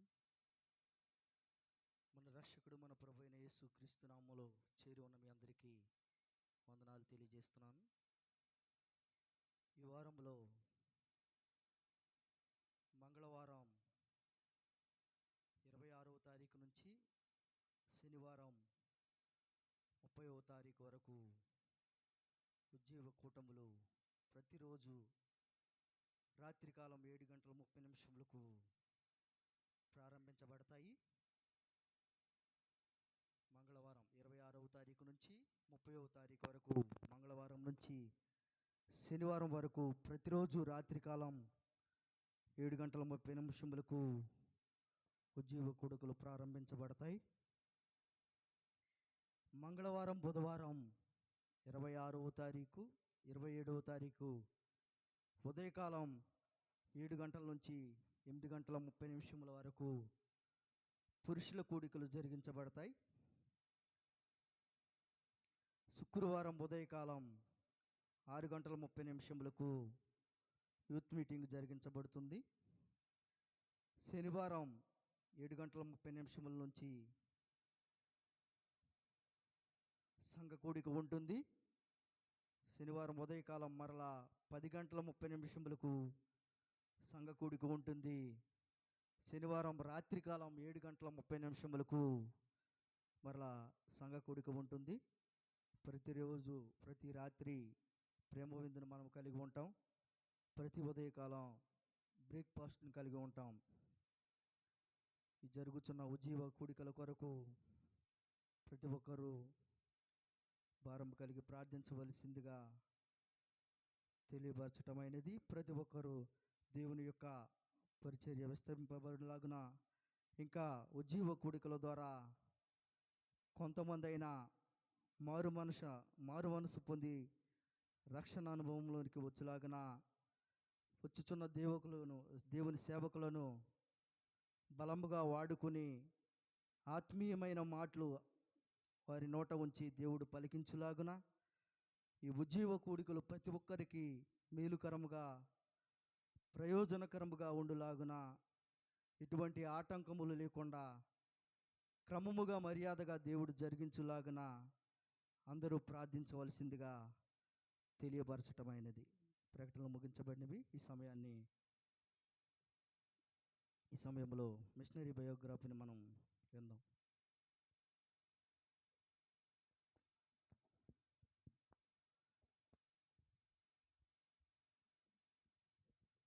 సమయం ఇచ్చిన దేవుని సేవకులకు నా హృదయపూర్వక వందనములు. కూడి వచ్చిన మీ అందరికీ కూడా యేసు ప్రభు నామములో వందనాలు తెలియజేస్తున్నాను. మిషనరీ జీవిత చరిత్ర. మిషనరీ పేరు జోసెఫ్ వాన్ సోమరన్ టేలర్. మిషనరీ పేరు జోసెఫ్ వాన్ సోమరన్ టేలర్ 1820 సంవత్సరంలో జన్మించారు. భారతదేశంలోని బళ్ళారి జన్మస్థలం. గుజరాతీ వ్యాకరణ పితామహుడు అని పిలువబడే వ్యక్తి గుజరాతీ కాదు, భారతీయుడు కాదు, స్కాటిష్ మూలానికి చెందిన ఒక వ్యక్తి అని చెబితే మీరు నమ్మగలరా? అది నిజం. అతని పేరు జోసెఫ్ వాన్ సోమరన్ టేలర్. అతను గుజరాతీ ప్రజల మధ్య తాను జరిగించిన మిషనరీ పరిచర్యకు ప్రసిద్ధి చెందారు. అతను కర్ణాటకలోని బళ్ళారిలో ఒక మార్గదర్శక మిషనరీ దంపతులకు జన్మించారు. మొదట కలకత్తాలో విద్యను అభ్యసించిన టేలర్ తదుపరి తన చదువును కొనసాగించుటకు ఇంగ్లాండ్కు వెళ్ళారు. అక్కడ అతనికి డేవిడ్ లివింగ్స్టన్తో స్నేహం ఏర్పడింది. ఆ స్నేహం ద్వారా డేవిడ్ లివింగ్స్టన్ అతనిపై శాశ్వతమైన ముద్ర వేశారు. 1843 సంవత్సరంలో గ్లాస్గో విశ్వవిద్యాలయం నుండి అతను పట్టభద్రులవ్వగా, అదే సంవత్సరంలో అతనిని మిషనరీ సేవకు అంగీకరించిన లండన్ మిషనరీ సొసైటీ LMS భారతదేశంలోని గుజరాత్లో సేవ చేయుటకు అతనిని పంపింది. 1846 సంవత్సరంలో బరోడాకు చేరుకున్న టేలర్ అక్కడ మరొక LMS మిషనరీ అయిన విలియం క్లార్క్సన్ను కలిశారు. వీరిరువురు కలిసి గుజరాత్లోని మహీకంఠ ప్రాంతానికి వెళ్ళి పరిచర్య ప్రారంభించారు. సహజముగానే ఇతరుల ఎడల విశాల హృదయం కలిగి ఉండే టేలర్ సువార్తను అద్భుతంగా ఇతరులకు అందించగలరు. కాగా అతను హిందూ, ముస్లిం మరియు పార్సీ వర్గాలకు చెందిన వారి మధ్య స్నేహితులను సంపాదించి వారికి క్రీస్తు ప్రేమను గురించి తెలియపరిచారు. త్వరలోనే అతను గుజరాతీ భాషను నేర్చుకొని అందులో సువార్త సందేశాలను వ్రాయడం ప్రారంభించారు. మనిషి యొక్క మనస్తత్వంపై ఎంతో అవగాహనను కలిగి ఉన్న అతను అక్షరాస్యత కలిగి ఉన్న సమాజాల వారికి మతపరమైన చర్చలు కాకుండా రచనల ద్వారా సువార్తను తెలియపరచడం మరింత ప్రభావవంతంగా ఉంటుందని కనుగొన్నారు. అతను గుజరాతీ వ్యాకరణంలో మంచి పట్టు సాధించిన వారే గుజరాతీ భాషాను వ్యాకరణ్ గుజరాతీ భాష యొక్క వ్యాకరణం అను పుస్తకములను ప్రచురించారు. అటు పిమ్మట గుజరాతీ భాషలో నిష్ణాతులైన అతను విలియం కేరీ యొక్క గుజరాతీ బైబిల్ అనువాదమును సవరించుటకు తలపెట్టారు. ఆ సమయంలో అతను ఎల్ఎంఎస్ సంస్థ వారి మద్దతును మరియు ఆర్థిక సహాయమును కోల్పోయినప్పటికీ గుజరాతీ ప్రజలపై అతను కలిగి ఉన్న ప్రేమ అక్కడ పరిచర్యను కొనసాగించేలా అతనిని ప్రేరేపించింది. 1861 సంవత్సరం నాటికి గుజరాతీ బైబిల్ను సవరించడం పూర్తి చేశారు టేలర్. ఆ అనువాదం నేటికి ప్రామాణిక గుజరాతీ బైబిల్ గ్రంథముగా మిగిలిపోయింది. గుజరాతీ భాషలో అతను రాసిన స్తుతి కీర్తనలు ఆ భాష యొక్క సమృద్ధిని కలిగి ఉండుటచే అతను గుజరాతీ కవితా పితామహుడు అనే పేరును కూడా సంపాదించుకున్నారు. టేలర్ గుజరాతీ భాషలోకి అనువదించిన అనేక క్రైస్తవ పుస్తకాలు ఈనాటికి కూడా గుజరాత్లోని అనేక మంది జీవితాలలో వెలుగును నింపుతున్నాయి. ఇంతటితో ముగియబడింది. అందరికీ వందనము. ఈ అద్భుతమైనటువంటి దేవుని కార్యములు దేవుని బిడ్డారా మనం చూస్తున్నాం. దేవుడు అద్భుతమైన వాడు, ఆయన ఆశ్చర్యకరుడు కదా. ఈయనని ఆశ్చర్యకరంగా దేవుడు లీడ్ చేసుకుంటూ వచ్చాడు. మీరు బాగా చూస్తే కనుక ఆయన జీవితంలో దేవుడు కల్పించిన ఇద్దరు వ్యక్తులు ఆయన జీవితాన్ని మలుపు తిప్పుతారు. ఈ బయోగ్రఫీని మీరు చూస్తే కనుక దేవుని పద్ధతి దీన్ని దేవుని విధానం అంటారు. విధానం ఆయన జీవితంలో పనిచేస్తాడు. దేవుడు లివింగ్స్టన్ని ఆయన కలుపుతాడు, ఆయనకి అటాచ్ చేస్తాడు. 1846లో సెకండ్ పేరాలో ఉంటుంది. బరోడాకు చేరుకున్న టేలర్ అక్కడ మరొక ఎల్ఎంఎస్ మిషనరీ అయిన విలియం క్లార్క్ సన్ను కలుస్తాడు. దీనివల్ల ఏం జరిగిందంటే ఆయన జీవితం దేవుని చిత్తంలోకి వచ్చింది. ఇవి దేవుని మెథడ్ అంటారు. మీరు బాగా ఆలోచన చేస్తే కనుక దేవుని పద్ధతులు ఇవి. బైబిల్ అంతటా కూడా మీరు గమనించండి. బైబిల్ అంతటా కూడా మీరు చూస్తే కనుక శామ్యూయల్ని దేవుడు సౌలుకి అటాచ్ చేస్తాడు, డేవిడ్ని సమూయేలుకి అటాచ్ చేస్తాడు, నాతాన్ని డేవిడ్కి అటాచ్ చేస్తాడు, గాదును డేవిడ్కి అటాచ్ చేస్తాడు, పౌల్ని తిమోతికి అటాచ్ చేస్తాడు, బర్నబాని పౌలుకి అటాచ్ చేస్తాడు, పేతురు అంద్రేయ పేతుని తీసుకొస్తాడు, యేసుప్రభువుకి అటాచ్ చేస్తాడు. ఇలాగన యోహాను కొంతమంది శిష్యుల్ని యేసుప్రభువుకి అటాచ్ చేస్తాడు. బైబిల్ ఇది మీకు కనపడుతూ ఉంటుంది, సిరీస్ అంతా కూడా. దాని చేత వాళ్ళ జీవితాన్ని జరిగింది తెలుసా. అక్కడి నుంచి వాళ్ళ జీవితంలో దేవుని యొక్క చిత్తంలోకి ట్రాన్స్ఫర్ అయిపోయారు వాళ్ళు. ఇవి దేవుని యొక్క విధానం, పని విధానం అది. కాబట్టి మన జీవితాల్లో కూడా దీన్ని బిడ్డారా ఇలా పని చేస్తున్నవాడు దేవుడు. వాటిని మనం వాడుకున్నప్పుడు, కాపాడుకున్నప్పుడు మనము ఆశ్చర్యకరంగా దేవుని చిత్తాన్ని పనిని మనం చేయగలం. అద్భుతమైన విషయం ఏంటంటే అసలు ఈయన గుజరాతీ వ్యాకరణ పితామహుడు అంట. Father of Gujarati grammar. Gujarat భాషకి ఆయనకి అసలు పితామహుడు. ఇలాగన మిషనరీ జీవితాలన్నీ కూడా ఇండియాలో మిషనరీస్ వచ్చిన తర్వాత జరిగినటువంటి ఆ యొక్క రెవల్యూషన్ అంటారు. చదువులో ఉద్యమం వచ్చింది మిషనరీస్ వల్ల. వాళ్ళు ఉన్నది 200 సంవత్సరాలు ఇండియాలో. మిషనరీస్ పనిచేసింది 200 ఇయర్సే. కానీ వారు మొత్తాన్ని మార్చేశారు. చదువు విషయంలో మొత్తాన్ని మార్చేశారు. వాళ్ళు అందరికీ చదువు అప్పగించి వారు వెళ్ళిపోయారు. ఇలాగన నిఘంటువులు ప్రింట్ చేశారు, బైబిల్ తర్జుమా చేశారు. ఇక విలియం కేరీ గురించి రాశాను. 40 లాంగ్వేజ్లోకి ఆయన బైబిల్ మార్చాయంట. 40 భాషల్లోకి. అది తలనా బండనా అనిపిస్తుంది నాకు. ఆయన 40 లాంగ్వేజెస్ని మాస్టర్ చేయకపోతే వాటికి బైబిల్ తర్జుమా చేయగలడా అంటే ఊహించని విషయం. వారు దేవునికి అప్పగించుకున్నారు, దైవ చిత్తానికి తల వంచారు. దేని పెట్టారా దేవుని పాదాలు పట్టుకున్నారు. దేవుని యొక్క పద్ధతిలో దేవుడు వారు నడిపించాడు.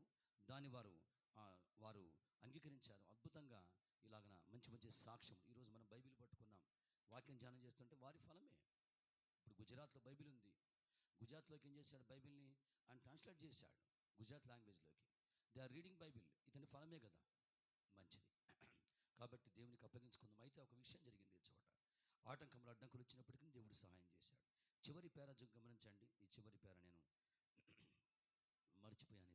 ఇది అక్కడ చూస్తారా, వచ్చిన ఆటంకములు దేవుని చిత్తములో, దేవుని మార్గంలో వచ్చిన ఆటంకాలు. చివరి పేరాలో విలియం కేరీ బైబిల్ని అనువదించిన తర్వాత ఆ సమయంలో 2వ లైన్, అతను ఎల్ఎంఎస్ సంస్థ వారి మద్దతును మరియు ఆర్థిక సహాయమును కోల్పోయినప్పటికీ దేవుడు ఆశ్చర్యకరంగా ఆయన చేత ఏ పని చేయించాలనుకున్నాడో ఆ పని చేయించాడు. అంటే దేవుని యొక్క దారిలో కొన్ని ఆటంకాలు వస్తాయి, అడ్డంకులు వస్తాయి. విలియం కేరీ గారు కూడా ఫండ్ ఆగిపోయిందంట. విలియం కేరీ గారు కూడా చాలా కాలం తర్వాత ఫండ్ ఆగిపోయింది. కానీ ఆశ్చర్యకరంగా దైవ చిత్తమంతా కూడా విలియం కేరీ జరిగించుకుంటూ వచ్చినవాడు. ఇప్పటికి విలియం కేరీ గారు వెస్ట్ బెంగాల్లో ఆయన కట్టినటువంటి కాలేజ్ ఆ చోట ఉంటుంది. కాలేజ్ సిరంపూర్ యూనివర్సిటీ అంటారు. Serampore university Bible college, top class college. అది మంచి మంచి బైబిల్ టీచర్స్ అక్కడ బైబిల్ని అద్భుతంగా టీచ్ చేస్తూ ఉంటారు. వాళ్ళు 5 years కోర్సు, 2 years కోర్సు ఇవన్నీ కూడా ఆ చోట ఉన్నాయి. అప్పుడు విలియం కేరీ గారు కట్టింది ఆ చోట.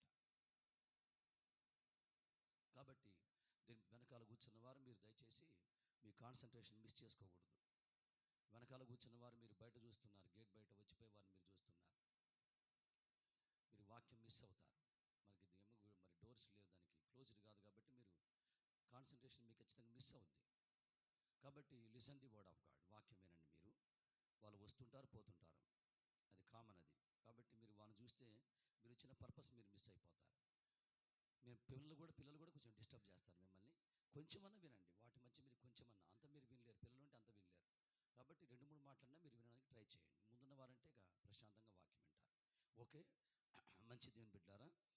కాబట్టి మనకు దేవుడిచ్చిన ఈ యొక్క మార్గాన్ని, దేవుడు చేస్తున్న పనిని గమనించండి. మనం గౌరవించినప్పుడు బలపరచబడి మన జీవితాలు దేవుని చిత్తంలోకి వెళ్తాయి. ఓకే, ఈ చిన్న స్టేట్మెంట్ కూడా చూస్తారా, చాలా వాల్యుబుల్ స్టేట్మెంట్స్ ఇవన్నీ కూడా. మీరు ఆత్మ సంబంధంగా దేవుడు ఏంటో చెప్పేటువంటి మంచి మంచి బైబిల్ పండితుల అభిప్రాయం, దేవునితో బాగా దగ్గరగా జీవించిన వారు వీళ్ళందరూ కూడా. Warren W. వియర్స్బీ ఈయన మంచి బైబిల్ టీచర్ అయినా. ఓకే, ఆయన దేవుడు పని చేస్తున్నాడు అని ఒక స్టేట్మెంట్ ఇచ్చాడు. మానవుడు మానవుడేమో ఉద్దేశిస్తాడు, అయితే దేవుడు క్రమపరుస్తాడు దాన్ని. మనం ఉద్దేశిస్తాం, దేవుడు ఏం చేస్తాడు దాన్ని, ఆయన క్రమపరిచేటువంటి వాడు, క్రమంలో పెడతాడు. దీన్ని ఇంకొక రకంగా చెప్పవచ్చు, మనుషుడు చేయగలిగింది చేస్తాడు, దేవుడు చేయదలిచింది చేస్తాడు. మనుషుడు చేయగలిగింది మనం చేయవలసిందని మనం చేస్తాం. దేవుడు వాటి మధ్య ఏం చేస్తాడు, ఆయన చేయగలిగింది, ఆయన చేయదలిచింది, ఆయన అనుకుందాన్ని దాన్ని చేస్తాడు వాటి మధ్య. అది మనం గుర్తుపెట్టుకోవాలి. అందుకని దీన్ని సొలొమోను గారు వాక్యంలో ఎలా వివరించాడు, నరుని హృదయంలో ఆలోచనలు అనేకములు పుట్టును, యెహోవా యొక్క తీర్మానమే స్థిరము. మన హృదయంలో ఆలోచనలు చాలా ఉంటాయి, కానీ దేవుని క్రమం చేత దేవుడు చేయదలిచిన వాటి ప్రకారము ఆయన తీర్మానమును ఆశ్చర్యకరంగా స్థిరపరచుకుంటాడు. కాబట్టి బీయింగ్ యాజ్ ఎ బిలీవర్స్గా ఈ జ్ఞానం అంటే, మనం చాలా విషయాలు దేవుని మనం అడుగుతుంటాం. ఆయన చేయదలిచింది ఆయన క్రమపరిచేటువంటి వాటిని క్రమపరిచి వాటిని జరిగిస్తూ ఉంటాడు దేవుడు. కాబట్టి విశ్వాసంగా మనం ఈ యొక్క జ్ఞానం కలిగినప్పుడు దేవుని చేత దేవునికి మనం ఏం చేస్తామంటే, దేవునికి థ్యాంక్స్ చెప్పి దేవుని యొక్క ఇష్టానికి, దైవ చిత్తానికి అప్పగించుకుంటాం. మంచిది. మన దేవుని యొక్క వాక్యము ధ్యానించే ముందు దేని బిడ్డారా, ఒక్కసారి మీ అందరి ముందు కూడా ప్రకటనలు వినిపించబడ్డాయి. కాబట్టి వచ్చే వారం కొరకు మీ అందరూ కూడా ప్రార్థన చేస్తున్నారు. ప్రార్థనలు తీవ్రంగా జరుగుతున్నవి. ప్రార్థనలు తీవ్రంగా, శక్తివంతంగా, విస్తారంగా ప్రార్థనలు జరుగుతున్నవి ఉద్యోగ కూడికల కోసం. కాబట్టి మనం ప్రార్థన పూర్వకంగా సిద్ధపడుతున్నాం. దేవుని వాక్యమును ఎఫెసీయులకు రాసిన పత్రిక చూస్తారా, ఒక వచన భాగం దేని బిడ్డారా, ఎఫెసీయులకు రాసిన పత్రిక 6వ అధ్యాయం. మీరందరూ కూడా అంటే ఈ థీమ్ దేవుని చిత్తంలో మనం కలిగి ఉన్నాం. ఈ టాపిక్ మనం సేవకులకు అప్పగించి ఉన్నాం. ఎఫెసీ పత్రిక 6వ అధ్యాయం 10వ వచనం. 6వ అధ్యాయము 10వ వచనంలో పౌలు గారు చెప్తున్నవాడు ఏమని, తుదకు ప్రభు యొక్క మహాశక్తిని బట్టి ఆయన యందు బలవంతులై ఉండుడి. తుదకు ప్రభు యొక్క మహాశక్తిని బట్టి ఆయన యందు బలవంతులై ఉండుడి అని విశ్వాసులకి పౌలు గారు చివరికి అని చెప్తున్నవాడు. కాబట్టి ఈ టాపిక్ మనం కలిగి ఉన్నాం. ఈ యొక్క సంగతిని వాళ్ళకి పాస్ ఆన్ చేయడం జరిగింది. కాబట్టి ఈ టాపిక్ మీద దాదాపుగా మాట్లాడతారు దేవుని చిత్తమును బట్టి. కాబట్టి ఇంకా ప్రార్థన చేద్దాం. ఈరోజు మనకు టైం ఉంది, రేపు కూడా టైం ఉంది కనుక మనము ఈరోజు సాయంకాలం కూడా చర్చిలో మీరందరూ కూర్చొని ప్రార్థన చేస్తారు. రేపు కూడా ప్రార్థన, మనము సాయంకాలం ప్రార్థన కోసం రాగలిగిన మీరు రావచ్చు. సాయంకాలం పూట మనము జస్ట్ ప్రేయర్ కొరకే, ప్రార్థన కొరకే, రివైవల్ మీటింగ్స్ కొరకు ప్రార్థన జరుగుతుంది. దేని బిడ్డారా, సోమవారం సాయంకాలం కూడా ప్రార్థన జరుగుతుంది. కనుక ప్రార్థన కోసం మీరు సమకూర్చబడిన వారు, టైం ఉన్నటువంటి వారు మీరు రండి. మనము ఈ యొక్క 5 days కోసం ప్రార్థన చేస్తాం. 5 days కొరకు, దేవుని యొక్క బలము కొరకు, శక్తి కొరకు, దేవుని యొక్క నడిపింపు కొరకు. ఎందుకోసం అంటే, దేవుని నేర్చుకోవటం, వాక్యం నేర్చుకోవడం కోసం. 66 పుస్తకాలు దేవుడు ఇచ్చాడు. 66 పుస్తకాలు దేవుడు ఇచ్చాడు. ఎందుకోసమని, నేర్చుకోవాలి. కాబట్టి ఇలాంటి సమయాలు మనం పెట్టుకున్నప్పుడు కొంచెం మనం ప్రత్యేకించుకుంటాం. కాబట్టి ఆ టైమ్స్ని మనము చాలా వాక్యం వినడానికి ఆస్కారం ఉంటుంది. 5 days కాబట్టి కదా, 5 days కాబట్టి మన అచ్యుత ఒక ప్రార్థన చేస్తున్నాడు. మేము ఎర్లీ మార్నింగ్ ప్రార్థన చేసుకుంటున్నాం ఈ చోట 5 to 6 వరకు మీటింగ్స్ కోసం. ఆయన ఒక మంచి పాయింట్ ప్రార్థన చేశాడు. ఎందుకంటే అందరూ ఇట్లా అనుకుంటారు, సహజంగా అనుకుంటారు. First day, second day, third day absent అయ్యి 4th day, 5th day పోదాంలే అనుకుంటారు. 5 రోజులు కదా, 3 రోజులు ఆబ్సెంట్ అయ్యి 4వ రోజున, 5వ రోజున పోవచ్చులే ప్రభా అని అనుకుంటారులే ప్రభా అని ఆయన ప్రేయర్ చేస్తున్నాడు. అట్లా అనుకునే అవకాశం కూడా ఉంది. అట్లని ప్రార్థనలు ఏర్పాటు చేయాలి కదా. చివరి రోజు రావడానికి ప్రార్థన ఏర్పాటు చేసామా, అట్లా కాదు కదా. ఎక్కువ వాక్యం వినవచ్చు, ఎక్కువ సంగతులు తెలుసుకోవచ్చు. మనం దేవుని చేత మనం ఎంత వింటే మనం అంత బలపరచబడతాం కదా, ఎంత బలం పొందుకునే అవకాశం, వాక్యం బలం. కాబట్టి అందుకోసం ఏర్పాటు చేశాం కనుక అన్ని ప్రార్థనలకు రావటం. దీని బిడ్డారా, ఉదయకాలం కూడా ఒక మాట ధ్యానం చేయడం జరిగింది. ఉదయకాలం వేరే వాక్య భాగం ధ్యానం చేస్తాం. ఉదయకాలం ధ్యానించిన వచ్చిన భాగం దేవుని ఆత్మచేత ఇచ్చిన వాక్యం హెబ్రీ పత్రిక 10వ అధ్యాయం చూస్తారు వాక్యమును. హెబ్రీ పత్రిక 10వ అధ్యాయం పౌలు గారు పరిశుద్ధమైన ఆత్మదేవుని చేత రేపబడి హెబ్రీ విశ్వాసులకి ఆయన ఆయన సూచన ఇస్తూ హెచ్చరిక ఇస్తూ బలపరుస్తూ రాసిన మాట. 10వ అధ్యాయము 23వ వచనం 23వ వచనంలో 23వ వచనం చెప్తున్నవాడు 10:23లో వాగ్దానం చేసిన వాడు నమ్మతగినవాడు గనక మన నిరీక్షణ విషయమై మనం ఒప్పుకున్నది నిశ్చలముగా పట్టుకుందాము. ఎంత బాగుంది మాట. మనం దేవుని దగ్గర ఒప్పుకున్న విషయాలు నిశ్చలముగా మనం పట్టుకోవాలి. కొందరు మానుకొనుచు ఉన్నట్లుగా సమాజంగా కూడటం మానక ఒకరినొకడు హెచ్చరించు ఆ దినము సమీపించుట మీరు చూచిన కొలది మరి ఎక్కువగా అలాగూ చేయొచ్చు. అంటే యేసుక్రీస్తు ప్రభువు వారి యొక్క రాకడ దగ్గర అవుతుండగా ఏమని చెప్తున్నవాడు, మరి ఎక్కువగా సమాజంగా కూడుకొని ప్రార్థనలు చేయటం, ఆయన పరిశుద్ధమైన రాజ్యం కొరకు, దేవుని యొక్క రాజ్యం కొరకు దేవుని పని కొరకు ప్రార్థన చేయటం, బీయింగ్ యాజ్ ఎ బిలీవర్గా దేవుని పని కోసం ప్రార్థన చేయటం, అది దేవుని యొక్క పిల్లల యొక్క బాధ్యత. దేవుని యొక్క నమ్ముకున్న వారి యొక్క రక్షణ పొందుకున్న వారి యొక్క రెస్పాన్సిబిలిటీ ఏంటి? దేవుని పని కోసం ప్రార్థన చేయటం. కాబట్టి అదే పౌలు గారు చెప్తున్నవాడు, మరి ఎక్కువగా కూడుకొనుచు. మరి ఎక్కువగా అనే పదం మీరు గమనించారా? మరి ఎక్కువగా అంటే ఏంటి? మరి ఎక్కువగా అంటే నంబర్ ఆఫ్ టైమ్స్ చాలాసార్లు, సో మెనీ టైమ్స్, ఎక్కువ సార్లు విశ్వాసాలు కూడుకొని ప్రార్థన చేయటం, దేవుని వాక్యం ధ్యానం చేసుకోవటం అని పౌలు గారు చెప్తున్నవాడు. హెబ్రీ సంఘానికి ఆ యొక్క సూచన ఇస్తున్నవాడు. బీ కేర్ఫుల్ ఇన్ దట్ అని చెప్తున్నవాడు. ఎందుకోసమని? పైన వాగ్దానం ఒకటి ఉంది. వాగ్దానం చేసిన వాడు నమ్మదగినవాడు. ఆయన వస్తాడు, మన జీవితంలో కూడా ఆయన పని చేస్తాడు. ఇది ఇందుకోసమని ఉదయకాలం ఈ మాట మేము ధ్యానం చేశాం. సరే, మంచిది. ఇప్పుడు దేవుని యొక్క వాక్యంలోకి ఒక్కసారి లేచి నిల్చున్న వారమే ప్రార్థన చేసుకొని దేవుని వాక్యమును మనం స్టడీ చేద్దాం. కళ్ళు మూసుకొని ప్రార్థన చేసుకుందాం ఒక్కసారి.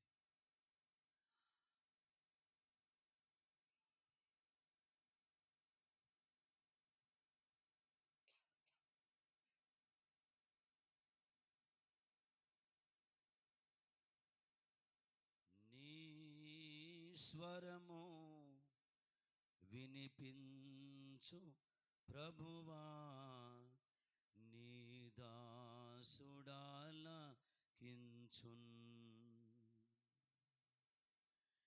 నీ స్వరము వినిపించు ప్రభువా, నీ దాసుడాలకించున్.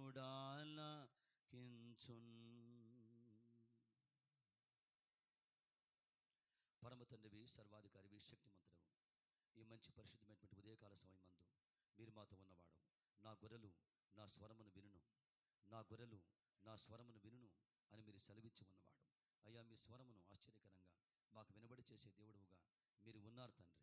నాయన, మీ స్వరము చేత మేము బ్రతుకులాగన మమ్మల్ని మీరు చేసి ఉన్నారు. అలాగన ఈ సంవత్సరం అంతా కూడా మేమెంతో బలపరచబడ్డాం. ప్రతి ఆదివారం, ప్రతి బైబిల్ స్టడీ, ప్రతి ఫాస్టింగ్ డేస్, ఎవరి ప్రేయర్ మీటింగ్లో కూడా ఎంతో వాక్యమును మేము ధ్యానించలాగన మీ ఆత్మచేత సత్యం నుండి సత్యంలోనికి మేమందరము నడిపించబడ్డామని మేము బావుగా ఒప్పించబడుతున్నాం. కృతజ్ఞతలు, స్తుతులు, స్తోత్రములు దేవా మీకు చెల్లించి ఉన్నాం. అందును బట్టి మీరు మాతో ఫ్రీగా మీరు మాట్లాడుతున్నారు. దేవా, ధనమేమీ లేకుండా మీరు మాట్లాడుతున్నారు. నీవు దేవుడవు. నీ మాటలు అయా సమస్త ప్రపంచంలోని ధనము కంటే కూడా ప్రభువా అయా విలువైనవి తండ్రి ప్రభువా. అటువంటి విలువైన మాటలు మాకు ఉచితంగా మీరు ఇస్తున్నారు. ఉచితంగా మీరు మాట్లాడుతున్నారు. గంటల కొద్దీ మీరు మాట్లాడుతున్నారు. విసుగు లేకుండా మీరు మాట్లాడుతున్నారు. అందును బట్టి మీకు కృతజ్ఞతలు, స్తుతులు, స్తోత్రములు మేము చెల్లింపబద్ధులమై ఉన్నాం. పరమ తండ్రివి, శక్తిమంతుడవు, కనికరించండి. మీరు మాకు సహాయం చేయండి. ఉదయకాల సమయమందు దేవా, మీరు సిద్ధపరిచి దాచి ఉంచిన లేఖనముల చేత ఆదరణ, నెమ్మది, ప్రశాంతతను కలిగించేటువంటి వాడు. You are the God of rest of father. You are the God of peace of father. And you are the God of joy of father. నీవు ఆనందమును, సంతోషము కలిగించే దేవుడవు తండ్రి. దేవా, శక్తిమంతుడవు తండ్రి ప్రభువా. ఎన్నో సందర్భములు అలాగ మా జీవితంలో ఉన్నవి. ఉదయకాలం కూడా మీ కృపను బట్టి మీ వాక్యము నాటుమని, మీ వాక్యము స్థిరపరచమని, మీ వాక్యం యొక్క ప్రభావాన్ని మాకు అప్పగించమని, వాక్యము చెప్పుటకు, వాక్యమును బోధించుటకు అయోగ్యమైన వాడను తండ్రి. నీవు అతి పరిశుద్ధమైన వాడవు నాయన. నీవు ఉన్నటువంటి దిక్కువన కూడా చూచుటకు అపాత్రుడను తండ్రి. మీరే మీ యొక్క పరిశుద్ధ పరిచర్య జరిగించుతూ ఉండగా, మీరే బోధించు ఉండగా, అలాగనే మీరు 15 సంవత్సరాల నుంచి ఆశ్చర్యకరంగా దేవా మీరు పనిచేయచ్చు ఉండగా బలహీన సమయాలు ఆశ్చర్యకరంగా బలపరిచి మీ బలమైన కార్యములు జరిగించి దేవా మీ యొక్క శక్తిని, మీ యొక్క మేలును మాకు ఆధారంగా చూపించి ఉండగా మీ మహా పరిశుద్ధమైన కృపకు అప్పగించుకొనుచున్నాం. కనికరించి బలపరచమని, మీ ఆత్మ ఆవేశము చేత సత్యములు మాకు బయలుపరచమని, సర్వసత్యములు అంతరంగాన్ని స్థిరపరచమని స్తోత్రములు చెల్లించు. మానవ బలహీనతల శక్తులు, సాతాను గందరగోళపు శక్తులు దహించు అగ్నివై మా మధ్య ఉన్నవాడవు. దహించు అగ్నివై మీ సమాజంలో నిలిచి ఉన్నవాడవు. మీరే లయము చేసి ఆశ్చర్యకరంగా మీ పరిశుద్ధ వాక్యం యొక్క ప్రభావాన్ని గొప్ప చేయమని యేసునామమున ప్రార్థన చేయొచ్చు, అడుగుచు వేడుకొనుచు నమ్ముచున్నాము తండ్రి, ఆమెన్. అందరము దయచేసి కూర్చుందాం. యెషయా గ్రంథము 35వ అధ్యాయము. యెషయా వ్రాసిన గ్రంథము 35వ అధ్యాయం. 35వ అధ్యాయంలో కొన్ని వచ్చిన భాగములు చదువుకుందాం. యెషయా గ్రంథము, దేవుని సంగమం, మీ అందరూ కూడా బైబిల్ తెరిచిన వారై book of Isaiah 35th chapter. యెషయా గ్రంథము 35వ అధ్యాయంలో యెషయా గారిని దేవుడు బలపరిచి రాయించిన ప్రవచన వాక్కులు. ఇవన్నీ కూడా రాబోతున్న కాలంలో సంభవించబోతున్నటువంటి వాక్కులను చెప్పడానికి నేను మీకు చెప్తాను. ఇప్పుడు రాయించాడు. అరణ్యమును ఎండిన భూమియు సంతోషించను, అరణ్యమును ఎండిన భూమియు సంతోషించను. అడవి ఉల్లసించి కస్తూరి పుష్పం వలె పోయెను. అది బహుగా పోయుచు ఉల్లసించను, ఉల్లసించి సంగీతములు పాడును. లెబానోను సౌందర్యము దానికి కలుగును, కర్మెలు షారోన్లకున్న సొగసు దానికి ఉండును. అవి యెహోవా మహిమను, మన దేవుని తేజస్సును చూచును. అవి యెహోవా మహిమను, మన దేవుని తేజస్సును చూచును. సడిలిన చేతులు బలపరచుడి, తొట్టిల్లు మోకాళ్ళు దృఢపరచుడి అని ఈ చోట యెషయా గారికి దేవుడు, ఇది ప్రాఫిటికల్ వర్స్ చాప్టర్ అంటారు. ఇది 1000 ఏళ్ల పాలన గురించి చెప్పబడిన మాట. యేసుక్రీస్తు ప్రభువారు మధ్యాకాశానికి వచ్చిన తర్వాత 7 years యేసుక్రీస్తు ప్రభువారు మధ్యాకాశంలో ఉంటాడు. యేసుక్రీస్తు ప్రభువారు మధ్యాకాశానికి వచ్చిన తర్వాత ఫస్ట్ రాకడలో ఇవన్నీ కూడా ఫేజెస్ అన్నమాట. ధ్యానం చేస్తున్నాం బైబిల్ స్టడీస్లో. ఇప్పుడు బైబిల్ స్టడీస్లో 7 సంవత్సరాల మహాశ్రమల కాలంలో ఫస్ట్ పార్ట్ ముగించబడింది. 3.5 సంవత్సరాల కాలం ఏం జరుగుతుందో అది క్లోజ్ చేయబడింది, అయిపోయింది. అది ఇంకా సెకండ్ పార్ట్ ఉంది. అది మీటింగ్స్ అయిపోయాక మనం ధ్యానం చేస్తాం. ఆ తర్వాత 1000 ఏళ్ల పాలన ఉంటుంది. ఆ తర్వాత మహా తీర్పు ఉంటుంది. ఇవన్నీ టాపిక్స్ అన్నమాట. తర్వాత అది అయిపోయిన తర్వాత మీకు ఏం చెప్తానంటే దానియేలు 70 వారం చెప్తాను. 70 weeks ఆఫ్ డానియల్. అది పెద్ద మర్మం, అది పెద్ద టాపిక్. అది దానియేలు 70 వారం ఎక్కడి నుంచి బిగిన్ అవుతుందంటే యేసుక్రీస్తు ప్రభువారి కంటే దాదాపుగా 400 సంవత్సరాల ముందు నుంచి 70 వారం బిగిన్ అవుతుంది. యేసుక్రీస్తు ప్రభువారి కంటే ముందు 400 సంవత్సరాల నుంచి 70th week అనేటువంటి అక్కడ స్టార్ట్ అవుతుంది అన్నమాట. అంటే వీళ్ళు ఇశ్రాయేల్ వాళ్ళు బబులోను చెర నుంచి బయటకు వస్తారు. అక్కడ 70 వారం బిగిన్ అవుతుంది. అక్కడి నుంచి యేసుప్రభువారు వచ్చిన వరకు కొన్ని వారములు కంప్లీట్ అయిపోతాయి. యేసుప్రభువారు ఉన్నంత కాలము సంఘ స్థాపన, సంఘకాలం అంటారు. సంఘకాలం ఇదంతా కూడా సంఘం స్థాపించబడుతున్న కాలం. దీనికి కొన్ని వారములు ఉన్నాయి. ఈ వారం అయిపోయిన తర్వాత చివరి ఒక వారం వస్తుంది, లాస్ట్ వీక్. డానియేల్ 70th weekలో చివరి వారం వస్తుంది. ఆ చివరి వారమే 7 సంవత్సరాల మహాశ్రమల కాలం. అది జరిగించబడాలంటే యేసుప్రభువారు మధ్యాకాశానికి రావాలి. మధ్యాకాశానికి ఇవన్నీ కూడా దానియేలుకు బయలుపరచబడ్డాయి. అలాగనే యెషయా కూడా బయలుపరచబడింది. ఏ విషయం అంటే 1000 ఏళ్ల పాలనలో ఎలా ఉంటుంది. 1000 సంవత్సరాల పాలన యేసుప్రభువారు భూమి మీద ఉంటాడు. సంఘాన్ని మధ్యాకాశం నుంచి తీసుకుని వస్తాడు. గమనించండి, అందరూ కలిసి ఏం చేస్తారంటే యేసుప్రభువారు ముందు సైతాన్ని 1000 సంవత్సరాలు బంధించేస్తాడు. 1000 సంవత్సరాలు సైతాన్ని బంధించేస్తాడు. బంధించిన తర్వాత యేసుప్రభువారు భూమి మీద సంఘంతో పాటు ఇదే భూమి మీద ఇవే బిల్డింగ్స్ ఇవన్నీ కూడా అట్లాగే ఉంటాయి. 1000 సంవత్సరములు యేసుప్రభువారు పరిపాలన చేస్తాడు. ఏమి చేస్తాడు అనేటువంటి విషయాన్ని మనకు బైబిల్లో చెప్పబడాలి. 1000 సంవత్సరాలు ఏం చేస్తాడు అని చెప్పండి. మనం పరలోక రాజ్యంలో యుగ యుగములు ఉండబోతున్నాం. ఏమి చేస్తాడనే విషయం కూడా బైబిల్లో చెప్పబడాలి. సంగతి మరుగు చేయటం దేవుని ఘనత. కాకపోతే ఎలా వస్తాడు, ఎలా తీసుకుని పోతాడు, మనకేం చెప్పాడంటే వాటిని చెప్పుకుంటూ వచ్చాడు. ఆ తర్వాత ఏమి చేయబోతున్నాడనే విషయాన్ని దేని బిడ్డలారా, ఇవన్నీ చెప్పబడని విషయములు. ఒకవేళ కనుక ఎవరన్నా చెప్తే కనుక అవి బైబిల్లో లేని విషయాలే. బైబిల్ వాటి గురించి ఎటువంటి హింట్ ఇవ్వాల, సూచన కూడా ఇవ్వాల. కాబట్టి 1000 సంవత్సరాల తర్వాత మనం యుగయుగాలు పరలోక రాజ్యంలో మనం ఉండబోతున్నాం. అప్పుడు ఏమి జరగబోతుంది, యుగయుగములు ఏమి చేస్తాడు, ఎలా ఉండబోతున్నాం, ఇవన్నీ అంతు చిక్కని విషయాలు. మనం ఆలోచన చేస్తే మన మైండ్ బాగా హీట్ ఎక్కిపోయి గమనించండి, రకరకాల తలంపులోకి వెళ్ళిపోతాం. కాబట్టి డోంట్ థింక్ అబౌట్ దట్. అందుకే ఒక భక్తుడు ఇలా అన్నాడు, బైబిల్కి ఏముందంటే ముందు కవర్ ఉంది, బైబిల్కి ముందు కవర్ ఉంది, బైబిల్కి ఏముంది వెనకాల కూడా కవర్ ఉంది. ఈ బైబిల్కి ముందు కవర్ ఏంటో మనకు ఆ విషయాలు తెలియవు. ఈ బైబిల్కి కవర్ తర్వాత ఏమున్నాయో మనకు ఆ విషయాలు తెలియవు. కాబట్టి వాటి గురించి వాటిలోకి మనం వెళ్ళకపోవడమే దేవుని చిత్తం. కాబట్టి ఉన్నవి చాలు.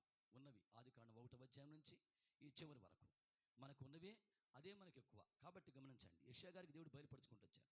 ఇది 1000 ఏళ్ల పాలన. ఏమంటారంటే మిలేనియం అంటారు, మిలేనియం రూలింగ్ అంటారు. 1000 సంవత్సరాల పాలనలో ఏమి జరగబోతుందో ఇక్కడ చెప్పుకుంటూ వచ్చినవాడు. అయితే మీరు గమనించండి, ఇలా చెప్పడం చేత దేవుడు రాబోతున్న కాలంలో ఏమి చేస్తాడో చెప్పడం చేత ఆయన ఏమైనాడో మనకు చెప్తున్నాడు. రాబోతున్న కాలంలో దేవుడు ఏమి చేస్తాడో చెప్పడం చేత దేవుడు మన జీవితంలో ఏమై ఉన్నాడో, ఎటువంటి బలం కలిగి ఉన్నాడో ఆ సంగతిని మనకు విశ్వాసం జరింపచేస్తాడు. మరి ఇప్పుడు 1000 సంవత్సరాల పాలన జరిగే విషయం కాబట్టి దీన్ని ధ్యానించడం అవసరమా అంటే, అట్లాగైతే మీరు గమనించండి, బుక్ ఆఫ్ రివిలేషన్ కూడా మనం పక్కన పెట్టాలి. ప్రకటన గ్రంథాన్ని కూడా మనం పక్కన పెట్టాల్సి. ఎందుకోసమని, అది జరగబోతున్న పుస్తకం, అది జరగబోతున్న పుస్తకం. దాంట్లో మనం ఏం చేస్తాం, దేవుని మహిమను, దేవుని బలమును, దేవుని శక్తిని, దేవుడు ఎలా ఆయన ప్రభావాన్ని కలిగి ఉన్నవాడు, ఇది మనకు కనపడుతున్నప్పుడు మీరు గమనించండి, ఆ వచన భాగాలు ఆశ్చర్యకరంగా మనకు ఎంతో బలం ఇస్తాయి. ఒక చిన్న వచన భాగాన్ని మీకు చూపిస్తాను, మీ విశ్వాసం ఎంతో బలపరచబడుతుంది, దేవుని గురించిన లోతైన జ్ఞానం మీకు కలుగుతుంది. ఒకసారి ప్రకటనలోకి రండి, వాక్యం చదవండి. ప్రకటన గ్రంథం, అందుకే దేవుడి పుస్తకాలు రాసి ఉంచాడు బైబిల్లో, ఇవి ఇంకా జరగల. ప్రకటన గ్రంథం చూడండి, వాక్యమును. ప్రకటన గ్రంథము 17వ అధ్యాయం చూస్తారా? మనం ఎప్పుడూ ఈ యొక్క మిడ్ డేస్ పీరియడ్లో దీన్ని ధ్యానం చేశాం. 17వ అధ్యాయము 17వ వచన భాగం చూస్తారా? 17వ అధ్యాయము 17వ వచన భాగం 17. దేవుని మాటలు నెరవేరు వరకు వారు ఏకాభిప్రాయం గల వారై తమ రాజ్యమును ఆ మృగమునకు అప్పగించడం వలన తన సంకల్పము కొనసాగించినట్లు దేవుడు వారికి బుద్ధి పుట్టించను. అంటే రాబోతున్న కాలంలో రాజులు కూడుకొని ఏం చేస్తారు, అంత్యక్రీస్తుకు అధికారం అప్పగిస్తారు. అది చెప్తున్నమాట. ఎందుకు అలా అప్పగిస్తారంటే చెప్తున్నాడు, దేవుని మాటలు నెరవేర్చబడవలసి ఉంది. దేవుని ప్రవచన వాక్కులు, ప్రవక్తల చేత ఇచ్చిన దేవుని యొక్క మాటలు జరిగించబడవలసి ఉన్నది. కాబట్టి ఆ మృగం అంటే మీరు గమనించండి, పరిపాలించబోతున్న అంత్యక్రీస్తు. ఆయనకేం చేస్తారు, రాజ్యమును అప్పగిస్తారు. అప్పగించడం వలన అంటే రాజులు, ప్రపంచాన్ని పరిపాలించే మహారాజులకు ఏకాభిప్రాయం వచ్చేదంట. ఇప్పుడు మోడీ లాంటి వారండి, పుతిన్ లాంటి వారు, నెతన్యాహు లాంటి వారు మీరు చూస్తున్నారు కదా, వారు బలమైన వారు. డొనాల్డ్ ట్రంప్ శక్తిమంతుడు, పవర్ఫుల్ పర్సనాలిటీస్ వాళ్ళు. గమనించండి, వాళ్ళు నిర్ణయములు అత్యంత శక్తివంతంగా ఉంటాయి. శక్తివంతంగా ఉంటాయి. ఓక్లహామా మీకు చెప్పాను కదా, పోయిన వారం చెప్పాను అనుకుంటాను మీకు ఎవరికో. ఓక్లహామా అనేటువంటి ఆ యొక్క స్టేట్లో ఇప్పుడు వారు ఏం చేశారు, బైబిల్ని స్కూల్కి తీసుకెళ్ళాలా, స్కూల్కి తీసుకెళ్ళాలా. ట్రంప్ అప్పుడు గెలిచినప్పుడు అప్పుడే చెప్పాడు, సండే చర్చికి వెళ్ళకపోతే జాబ్స్ క్రిస్టియన్స్ తీసేస్తానని చెప్పాడు అతను. అప్పుడు ఆయన ఫార్మర్ ప్రెసిడెంట్గా ఉన్నప్పుడు ఎవ్రీ క్రిస్టియన్, హిందూస్ కాదులే, క్రిస్టియన్, అమెరికన్ క్రిస్టియన్స్ గురించి చెప్పుకున్నాడు ఆయన. మన దేశం వీఆర్ క్రిస్టియన్స్, దేవుని చేత మనం బలపరచబడ్డ దేశం కాబట్టి, గాడ్ ఈస్ బ్లెస్సింగ్ అమెరికా, కాబట్టి every Christian should attend church on every Sunday. అలా కాకపోతే కంపెనీస్కి ఆర్డర్స్ వెళ్ళిపోతాయి, అలా ఇన్ఫర్మేషన్ ఆ బాస్కి వస్తే ఆయన సస్పెండ్ చేయవచ్చు ఆ వ్యక్తిని అని ట్రంప్ అలా ఆర్డర్ ఫామ్ చేశాడు. ఇప్పుడు కూడా అలాంటి ఆర్డర్స్ అనేటువంటివి వస్తాయని చెప్తున్నారు ఆ చోట. ఎందుకోసమని, ట్రంప్ నోస్ గాడ్, ఆయన దేవుని గురించి ఆయన ఎరిగినవాడు. అందుకే కమలా హారిస్, ఇండియన్ సంతతావిడ, ఆమె ఏమన్నారు, why you are raising the name of Jesus అన్నారు ఆవిడ. ఎందుకు యేసుప్రభు వారి పేరు మీరు ఎత్తున్నారు ఎలక్షన్ క్యాంపెయిన్ అంటే? ఆయన ఏమన్నాడు, yes, because of Jesus our country is formed. దేవుని యొక్క యేసుప్రభు వల్ల మా కంట్రీ పుట్టించబడింది, మా రాజ్యాంగానికి బైబిల్ ఆధారం. యేసుప్రభు వారు మా దేశాన్ని దీవిస్తున్నవాడు. How can we stop saying the name of Jesus? ఎలా భావిస్తాం? ఐ లవ్ జీసస్ అని క్యాంపెయిన్లో చెప్పుకున్నాడు ట్రంప్. అంటే వారు శక్తిమంతులు, నిర్ణయాల్లో బలంగా ప్రభావవంతంగా ఉంటారు. అందుకే ఈ మాట రాశాడు ఈ చోట. దేవుని మాటలు భూలోకంలో జరగాలంటే ఇలాంటి రాజులు ఏకమే, గమనించండి, ఏకాభిప్రాయానికి వచ్చేస్తారంట. వన్ మైండ్కి వచ్చి ఏం చేస్తారు, అంత్యక్రీస్తుకు రాజ్యాన్ని చేతులు పెట్టేస్తారు. అక్కడ కింద ఒక మాట ఉంది, చాలా బాగుంటుంది, మీరు గమనించండి. ఎంత అద్భుతమైన మాట. మీరు బలపరచబడతారని ఈ మాట మీకు చూపించాను. అప్పగించడం వలన తన సంకల్పమును కొనసాగించినట్లు దేవుడు వారికి బుద్ధి పుట్టించును. అంటే ప్రపంచంలో పరిపాలించేటువంటి రాజుల కంట ఆయన సంకల్పమును కొనసాగించుకునేలాగా వారి బుద్ధిని మార్చేస్తాడు దేవుడు. అప్పుడు వారు ఏం చేస్తారు, వారు తెలియకుండానే, గమనించారా, దేవుని సంకల్పాన్ని భూలోకంలో జరిగిస్తారు. అందుకే దేవుడు ఏం చేశాడు, రివిలేషన్ బుక్ని మన కోసం రాశాడు దేవుడు. లుక్ మై పవర్, నా శక్తిని చూడండి, నా బలం చూడండి, ప్రపంచ రాజ్యాల మధ్య నేను ఏమి చేయబోతున్నాను. దేని బిడ్డలారా, ఏ రాజ్యాలు పుడతాయి, ఏ రాజ్యాలు లేస్తాయి, ఏ దేశాలు ఇజ్రాయెల్ మీదకి యుద్ధానికి వెళ్తాయి, అన్ని ఆశ్చర్యకరంగా మీరు గమనించండి బుక్ ఆఫ్ రివిలేషన్లో దేవుడు రాసుకుంటూ వచ్చాడు. కొన్ని విషయాలు మీరు గమనించండి. మేము మొదటి 300 సంవత్సరాల శ్రమల కాలంలో ఏ దేశం ఇజ్రాయెల్ మీద యుద్ధంకి వచ్చిందో వాటి కూడా ఇక్కడ స్టడీ చేశాం, బైబిల్ స్టడీలో స్టడీ చేశాం. అద్భుతంగా ఉంటాయి. అంటే ఇవి జరగబోతున్నాయే, కానీ దేవుని బలమును, శక్తిని ఆయన మనకు చూపించి, ఇలా ఉన్నాను కాబట్టి ఈ బలము చేత నీ జీవితంలో పనిచేస్తాను, అవి అక్కడ వారికి అవి నీ జీవితంలో ఏం చేయాలో, నీ హద్దులు ఏం చేయాలో వాటిని జరిగించుకుంటానని దేవుడు ప్రామిస్ చేస్తున్నవాడు. మంచిది, మీరు గమనించండి. మనం చదువుకున్నటువంటి అధ్యాయంలోకి రండి. యెషయా గ్రంథము 35వ అధ్యాయంలో ఒక్కసారి ఆ పై వచ్చిన భాగం చూసుకొని మన వాక్యంలో మనం దేవుని ఆత్మ చేత కదిలించబడి ముందుకెళ్దాం. గమనించండి నేను బిడ్డారు. 35వ అధ్యాయం, అరణ్యమును ఎండిన భూమియు సంతోషించును అని చెప్తూ వచ్చిన తర్వాత కారణం చెప్తున్నవాడు ఏమనంటే, అవి యెహోవా మహిమను, మన దేవుని తేజస్సును చూచును. ఇది చాలా బలము కలిగిన మాట. మనం ఇలా ఉన్నాం. ఈ చోట మీరు ఆగండి, ఒకసారి గమనించండి. అవి యెహోవా మహిమను, మన దేవుని తేజస్సును చూచును. మనం దేవుని మహిమను చూచేటువంటి వారం. మనము దేవుని మహిమను చూచేటువంటి వారు. దేవుని మహిమను మనకు కనపరుచుకుంటాడు దేవుడు. విశ్వాసులుగా ప్రభు నమ్ముకున్న వారుగా మీరు గమనించండి, దేవుని మహిమను మనకు చూపించుకుంటాడు కార్యముల చేత, సంగతుల చేత. బైబిల్లో మీకు సింపుల్గా చెప్పాలంటే మీరు గమనించండి, మాటతో దేవుడు మాట్లాడతాడు. ఏమంటాడు? నీవు నమ్మిన యెడల దేవుని మహిమను చూద్దామంటాడు. లాజరు సమాధి దగ్గర ఏమంటాడు? ఆమె అడ్డం పోతుంది కదా, దేవుని కార్యములకు అడ్డం పోతుంది. ఆమె చాలా బలమైన విశ్వాసం మీరు గమనించండి. కానీ వచ్చిన బాధను బట్టి, కష్టాన్ని బట్టి మీరు గమనించండి, యేసయ్య ఏమన్నాడు?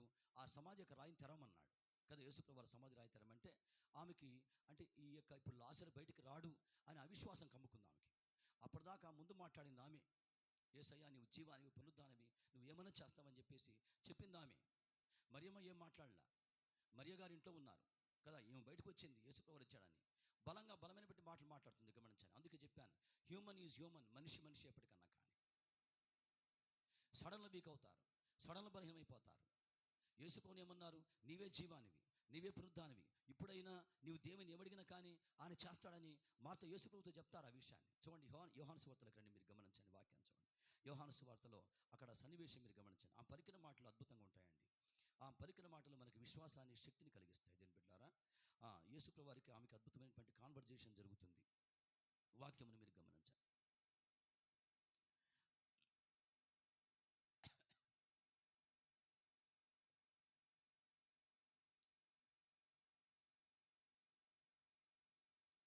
పదకొండవ అధ్యాయం చూడండి, వాక్యం 11వ అధ్యాయంలో ఇక్కడ 17వ వచన భాగం చూస్తారు. 17వ వచన భాగం, 17వ వచనం, 11-17.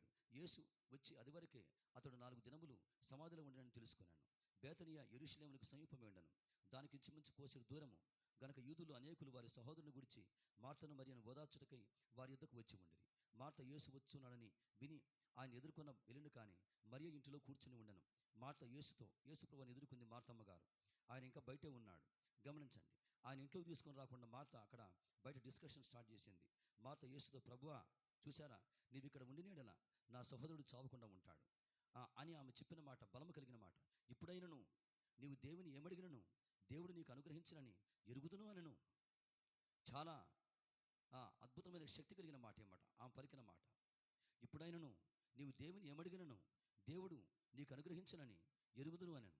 యేసు నీ సహోదరుడు మరల లేచునని ఆమెతో చెప్పగా మార్త ఆయనతో అంచెదినమున మరల మీరు గమనించారా, ఆమె వెంటనే స్కిడ్ అవుతున్నారు. అప్పుడు అవును యేసయ్య, నువ్వు లేపుతావు యేసయ్య అని ఆమెకున్న విశ్వాసాన్ని ఆమె పలికిన మాటను బట్టి, 22వ వచనంలో ఆమె పలికిన మాట బట్టి, ఇప్పుడైనా నువ్వు దేవుని ఏమి అడిగినా అది నువ్వు పొందుకుంటావు అనేటువంటి మాటను బట్టి యేసయ్య నువ్వు లేపుతావు యేసయ్యని అనవలసింది. అందుకనేమో యేసయ్య ఆమెతో ఆ మాట అన్నాడు. కానీ ఆమె చెప్పలేకపోయింది. ఆమె ఏమంటున్నారు? అంచెదినమున అంటే నీవు 2వ రాకడ వచ్చిన రోజున పునరుద్ధాన దినమందు లేచునని ఎరుగుదునను. అందుకు యేసు ఏమంటున్నాడు? మార్తా, నువ్వు తడబడుతున్నావు, పునరుద్ధానమును జీవమును నేనే యేసును, నేనే జీవాన్ని. కాబట్టి ఇప్పుడు ఆశ్చర్యకరంగా లాజరును లేపగలని గమనించండి, ఆమెకు విశ్వాసాన్ని కలిగిస్తున్నాడు. కానీ మార్త, మీరు గమనించారా? ఇక్కడ చూడండి వాక్యమును ముందుకెళ్తే గనక ఆమెతో యేసుప్రభువు వారు పలికిన గద్దించి మాట్లాడుతున్నవాడు. ఆమెను గద్దించి ఒక బలమైనటువంటి వాగ్దానం కూడా ఈ చోట మనము చూడగలం.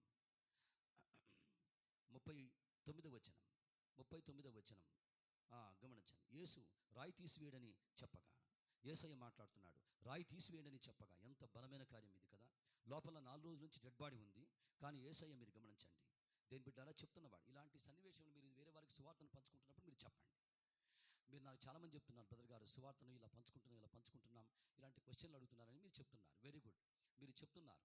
మీరు ఆ యొక్క సువార్తను మీరు వేరే వారికి పంచుకునేటువంటి స్థాయికి మీరు ఇచ్చారు దేవుని కృపను బట్టి, దేని బిడ్డారా. కాబట్టి మీరు పంచుకుంటున్నప్పుడు ఇలాంటి సన్నివేశాలు మీరు చెప్పండి. యేసయ్య ఇలా చనిపోయిన వారిని లేపాడు. ఎందుకోసమంటే ప్రపంచంలో చనిపోయిన వారిని ఎవరు, దేవుడిగా మొక్కబడుతున్న వారు ఎవరు లేపిన దాఖలాలు ఎక్కడ లేవు. ఇలాంటి వాటిని పంచుకున్నప్పుడు మీకు బలం కలుగుతుంది, మీరు కూడా బలంగా చెప్పగలరు. చూడండి, అక్కడ యేసుప్రభు వారు ఏమన్నాడంటే, యేసు అంటున్నాడు రాయి తీసివేయడని చెప్పగా చనిపోయిన వాని సహోదరైన మార్త, మరియమ్మ గారు అడ్డురాల. మీరు గమనించండి, ఆమె దేవుని పాదాలు పట్టుకొని ఉన్నారు, ఆమె యేసయ్య పాదాలు పట్టుకొని ఉన్నారు. యేసయ్య నీ ఇష్టమని అప్పగించుకున్నారు. ఎందుకు మరియమ్మ గారు అడ్డురాలా? మీరు చెప్పండి. మరియమ్మ గారు ఎందుకు అడ్డురాలా? మరియమ్మ గారు ఎందుకు అడ్డురాలా? మార్త అడ్డొస్తుంది. మరియమ్మకు ఒకటే, ఆమె యేసుప్రభు వారి యొక్క పాదాలు పట్టుకొని ఆయన చిత్తానికి అప్పగించుకోవడమే. గమనించండి, వాక్యం చూడండి. ఆమె కూడా బయటకు వచ్చారు. బయటికి 30 వచనం 29వ వచనం చూస్తారు వాక్యమును. 29వ వచనం, ఆమె విని త్వరగా లేచి ఆయన యుద్ధకు వచ్చాను. అంటే మరియమ్మ గారికి వెళ్ళిపోయి మార్త చెప్పింది యేసయ్య వచ్చాడని. కాబట్టి ఆమె త్వరగా లేచి బయటకు వచ్చింది మరియ గారు. యేసు ఇంకను ఆ గ్రామంలోనికి రాక మార్త ఆయన కలుసుకున్న చోటనే ఉండెను. అక్కడే ఉంచింది మార్త యేసుప్రభువాన్ని. ఇంటికి తీసుకొని పోలా ఆమె గనక ఇంటిలో మరియతో కూడా ఉండిన ఆమెను ఓదార్చి ఉండిన యూదులు మరియ త్వరగా లేచిపోవట వెలుట చూచి ఆమె సమాధి ఎదుగు వెళ్ళి ఏడ్చుటకు అక్కడికి వెలుచున్నదనుకొని ఆమె వెంట పరిగెత్తారు అందరూ కూడా. అంతటా మరియ యేసు ఉన్న చోటుకు వచ్చి, ఎంత మంచి మాట, అంత మరియ యేసు ఉన్న చోటుకు వచ్చి ఆయనను చూచి ఆయన పాదముల మీద పడి ఈ పని మార్త చేయలేకపోయింది. మీరు గమనించండి, చాలా మాటలు మాట్లాడుతుంది కానీ మార్త ఈ పని చేయలే. మరియ మీరు గమనించండి, ఆమె యేసు ఉన్న చోటుకు వచ్చి ఆయనను చూచి ఆయన పాదముల మీద పడి ఒకటే బాధను బట్టి మాట్లాడుతుంది. ప్రభువా, నీవు ఇక్కడ ఉండినేడన నా సహోదరుడు చావకుండా ఉండను అని ఆమె ఏడుస్తుంది. అది ఆమె చేసిన పని. అంటే మీరు గమనించండి దీన్ని బిడ్డారా. అంటే ఆమె ఏం చేశారంటే ఇలా పాదముల మీద పడడం వలన మీ ఇష్టం ప్రభా, మీ చిత్తం ప్రభా అని ఆమె దైవచిత్తానికి అప్పగించుకున్నారు. ఇక్కడ యేసుకు వారు రాయి తొలగించమని చెప్పినప్పుడు గమనించండి, ఆ మాట మరియ కూడా వింటున్నారు, ఆమె కూడా సమాధి దగ్గర ఉన్నారు. కానీ గమనించండి, మార్త అడ్డు వచ్చింది యేసుప్రభు వారికి. వద్దు ప్రభు అంటుంది. చూడండి, మీరు గమనించండి వాక్యం చూడండి. అక్కడ 39 వచనం, యేసు రాయి తీసివేయడం చెప్పగా చనిపోయిన వాని సహోదరుడైన మార్త, ప్రభువా, అతడు చనిపోయి 4 దినములైంది గనక ఇప్పటికి వాసన కొట్టునని ఆయనతో చెప్పాను. ఆమె పలికిన మాట ఏంటి? యేసయ్య వచ్చినప్పుడు 22 వచనం, ఇప్పుడైనను నువ్వు దేవుని ఏమడిగినను దేవుడు నీకు అనుగ్రహించనని ఎరుగుదునను. దేని బిడ్డారా, గమనించారా ఆమెకు అంతరంగం ఎలా ఉందో చూడండి వాక్యమును. అంతటా అక్కడ యేసు వారు పలికిన మాట 40 వచనం, అందుకేసు నీవు నమ్మినేడల దేవుని మహిమ చూతుమని నేను నీతో చెప్పలేదా అంటే అంతకుముందు కూడా చెప్పాడు ఆమెకి యేసు ప్రభువారు. అంతకుముందు కూడా చెప్పబడిన విషయం అది. అంతకుముందు కూడా మార్త బలంగా చెప్పాడు. ఏమని? అందుకన్నాడు, నువ్వు నమ్మినేడల దేవుని మహిమను చూతు మార్త పక్క చురుకని. గమనించండి, యేసన్లా ఏమని మాట్లాడుతున్నాడు? నేను నీకు చెప్పలేదా నీకు చెప్పలేదు నేను బిడ్డ. గుర్తుపెట్టుకోండి, ఇందాక కూడా మీకు చెప్పాను, మనం మర్చిపోయిన వాగ్దానం దేవుడు రిమైండ్ చేస్తాడు. మీకు స్టార్టింగ్ చెప్పాను, వర్షిప్ స్టార్టింగ్ అప్పుడు గమనించండి, ప్రార్థన చేసి మనం మర్చిపోతాం. దేవుడిచ్చిన వాక్య భాగాలు వాగ్దానములు గమనించండి, మనం మర్చిపోతాం. మానవ సంబంధంగా మరచుట మానవ నైజం. గమనించండి, దేవుడు ఏం చేస్తాడంటే ఆయన మరొక ఆశ్చర్యకరంగా ఫలమిచ్చేటువంటి వాడు.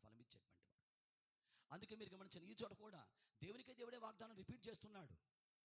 నీకు చెప్పాను కదా, వాగ్దానం ఇచ్చాను కదా, నువ్వు నమ్మితే నీ జీవితంలో దేవుని మహిమను చూస్తావు. నా మహిమని కనపరుచుకుంటానని, నా మహిమని చూపిస్తాను నీకు చెప్పాను కదా, నేను నీతో చెప్పలేదా అనేటువంటి వాగ్దానాన్ని ఆశ్చర్యకరంగా God is revising the promise. అందుకనే మీరు గమనించండి, మనం చదువుకున్న వచ్చిన భాగంలో అక్కడ యెషయా గారికి దేవుడు ఇచ్చిన మాట ఏంటి? అవి యెహోవా మహిమను దేని బిడ్డలు గమనించండి, ఆయన మహిమను మనకు చూపించుకుంటాడు.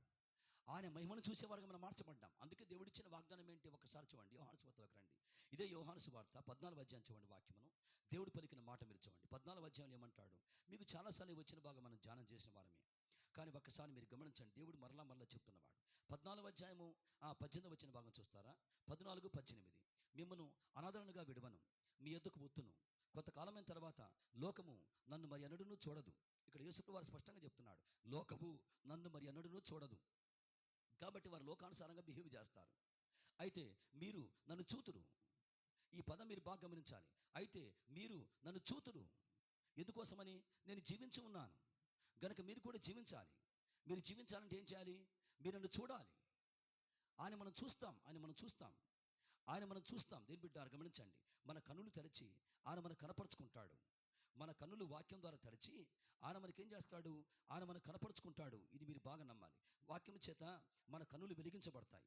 వాక్యం చేత గమనించండి, దేవుడు మనకి ఏమై ఉన్నాడో, మన జీవితంలో ఏమై ఉన్నాడో ఆయన మనకు కనపరుచుకుంటాడు. బికాస్ ఆఫ్ దట్ గమనించండి, మనం ఏం చేస్తామంటే ఆయన మనం చూస్తాం. ఇది దేవుని యొక్క వాక్యం యొక్క సత్యం. కాబట్టి గమనించండి, యేసయ్య ఏమని పలుకుతున్నవాడు? మీరు నన్ను చూస్తారు. ఒక్కసారి మీరు గమనించండి, యోహాను సువార్త 9వ అధ్యాయం చూడండి వాక్యమును. 9వ అధ్యాయంలోకి వస్తారా? యోహాను సువార్త 9వ అధ్యాయం. అద్భుతంగా ఉంటాయి ఈ సన్నివేశాలన్నీ కూడా. మీరు గమనించండి, ఇక్కడ యేసు వారు పుట్టుగుడ్డి వాడిని ఆయన స్వస్థపరుస్తాడు, బాగు చేస్తాడు. ఆ తర్వాత ఆ వ్యక్తిని అనేకమైన ఆటంకాలు కలిగిస్తారు. తర్వాత యేసు వారు ఆ వ్యక్తితో మాట్లాడుతుంటాడు. యేసయ్య ఆ వ్యక్తిని కలుసుకుంటాడు. ఈ 9వ అధ్యాయం చూడండి. 9వ అధ్యాయంలో 35వ వచ్చిన భాగం చూస్తారా? 9వ అధ్యాయము 35వ వచ్చిన భాగం చూడండి.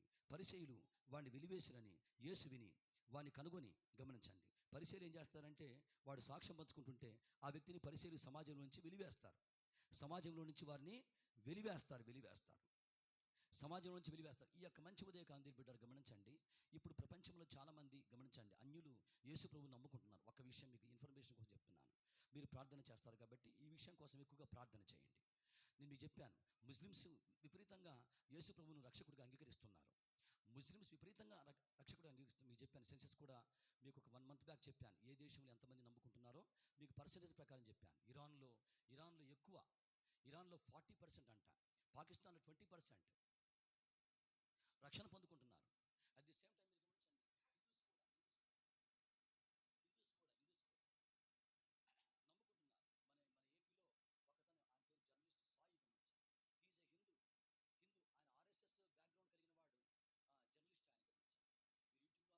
ఆయన చూడవచ్చు. ఆయన చెప్తున్నాడు, క్రైస్తవులు హిందువులు ఎక్కువగా మారుతున్నారు, క్రిస్టియన్స్ అవుతున్నారు. ఇది మీరు బాగా న్యూస్లో మీరు చూడవచ్చు.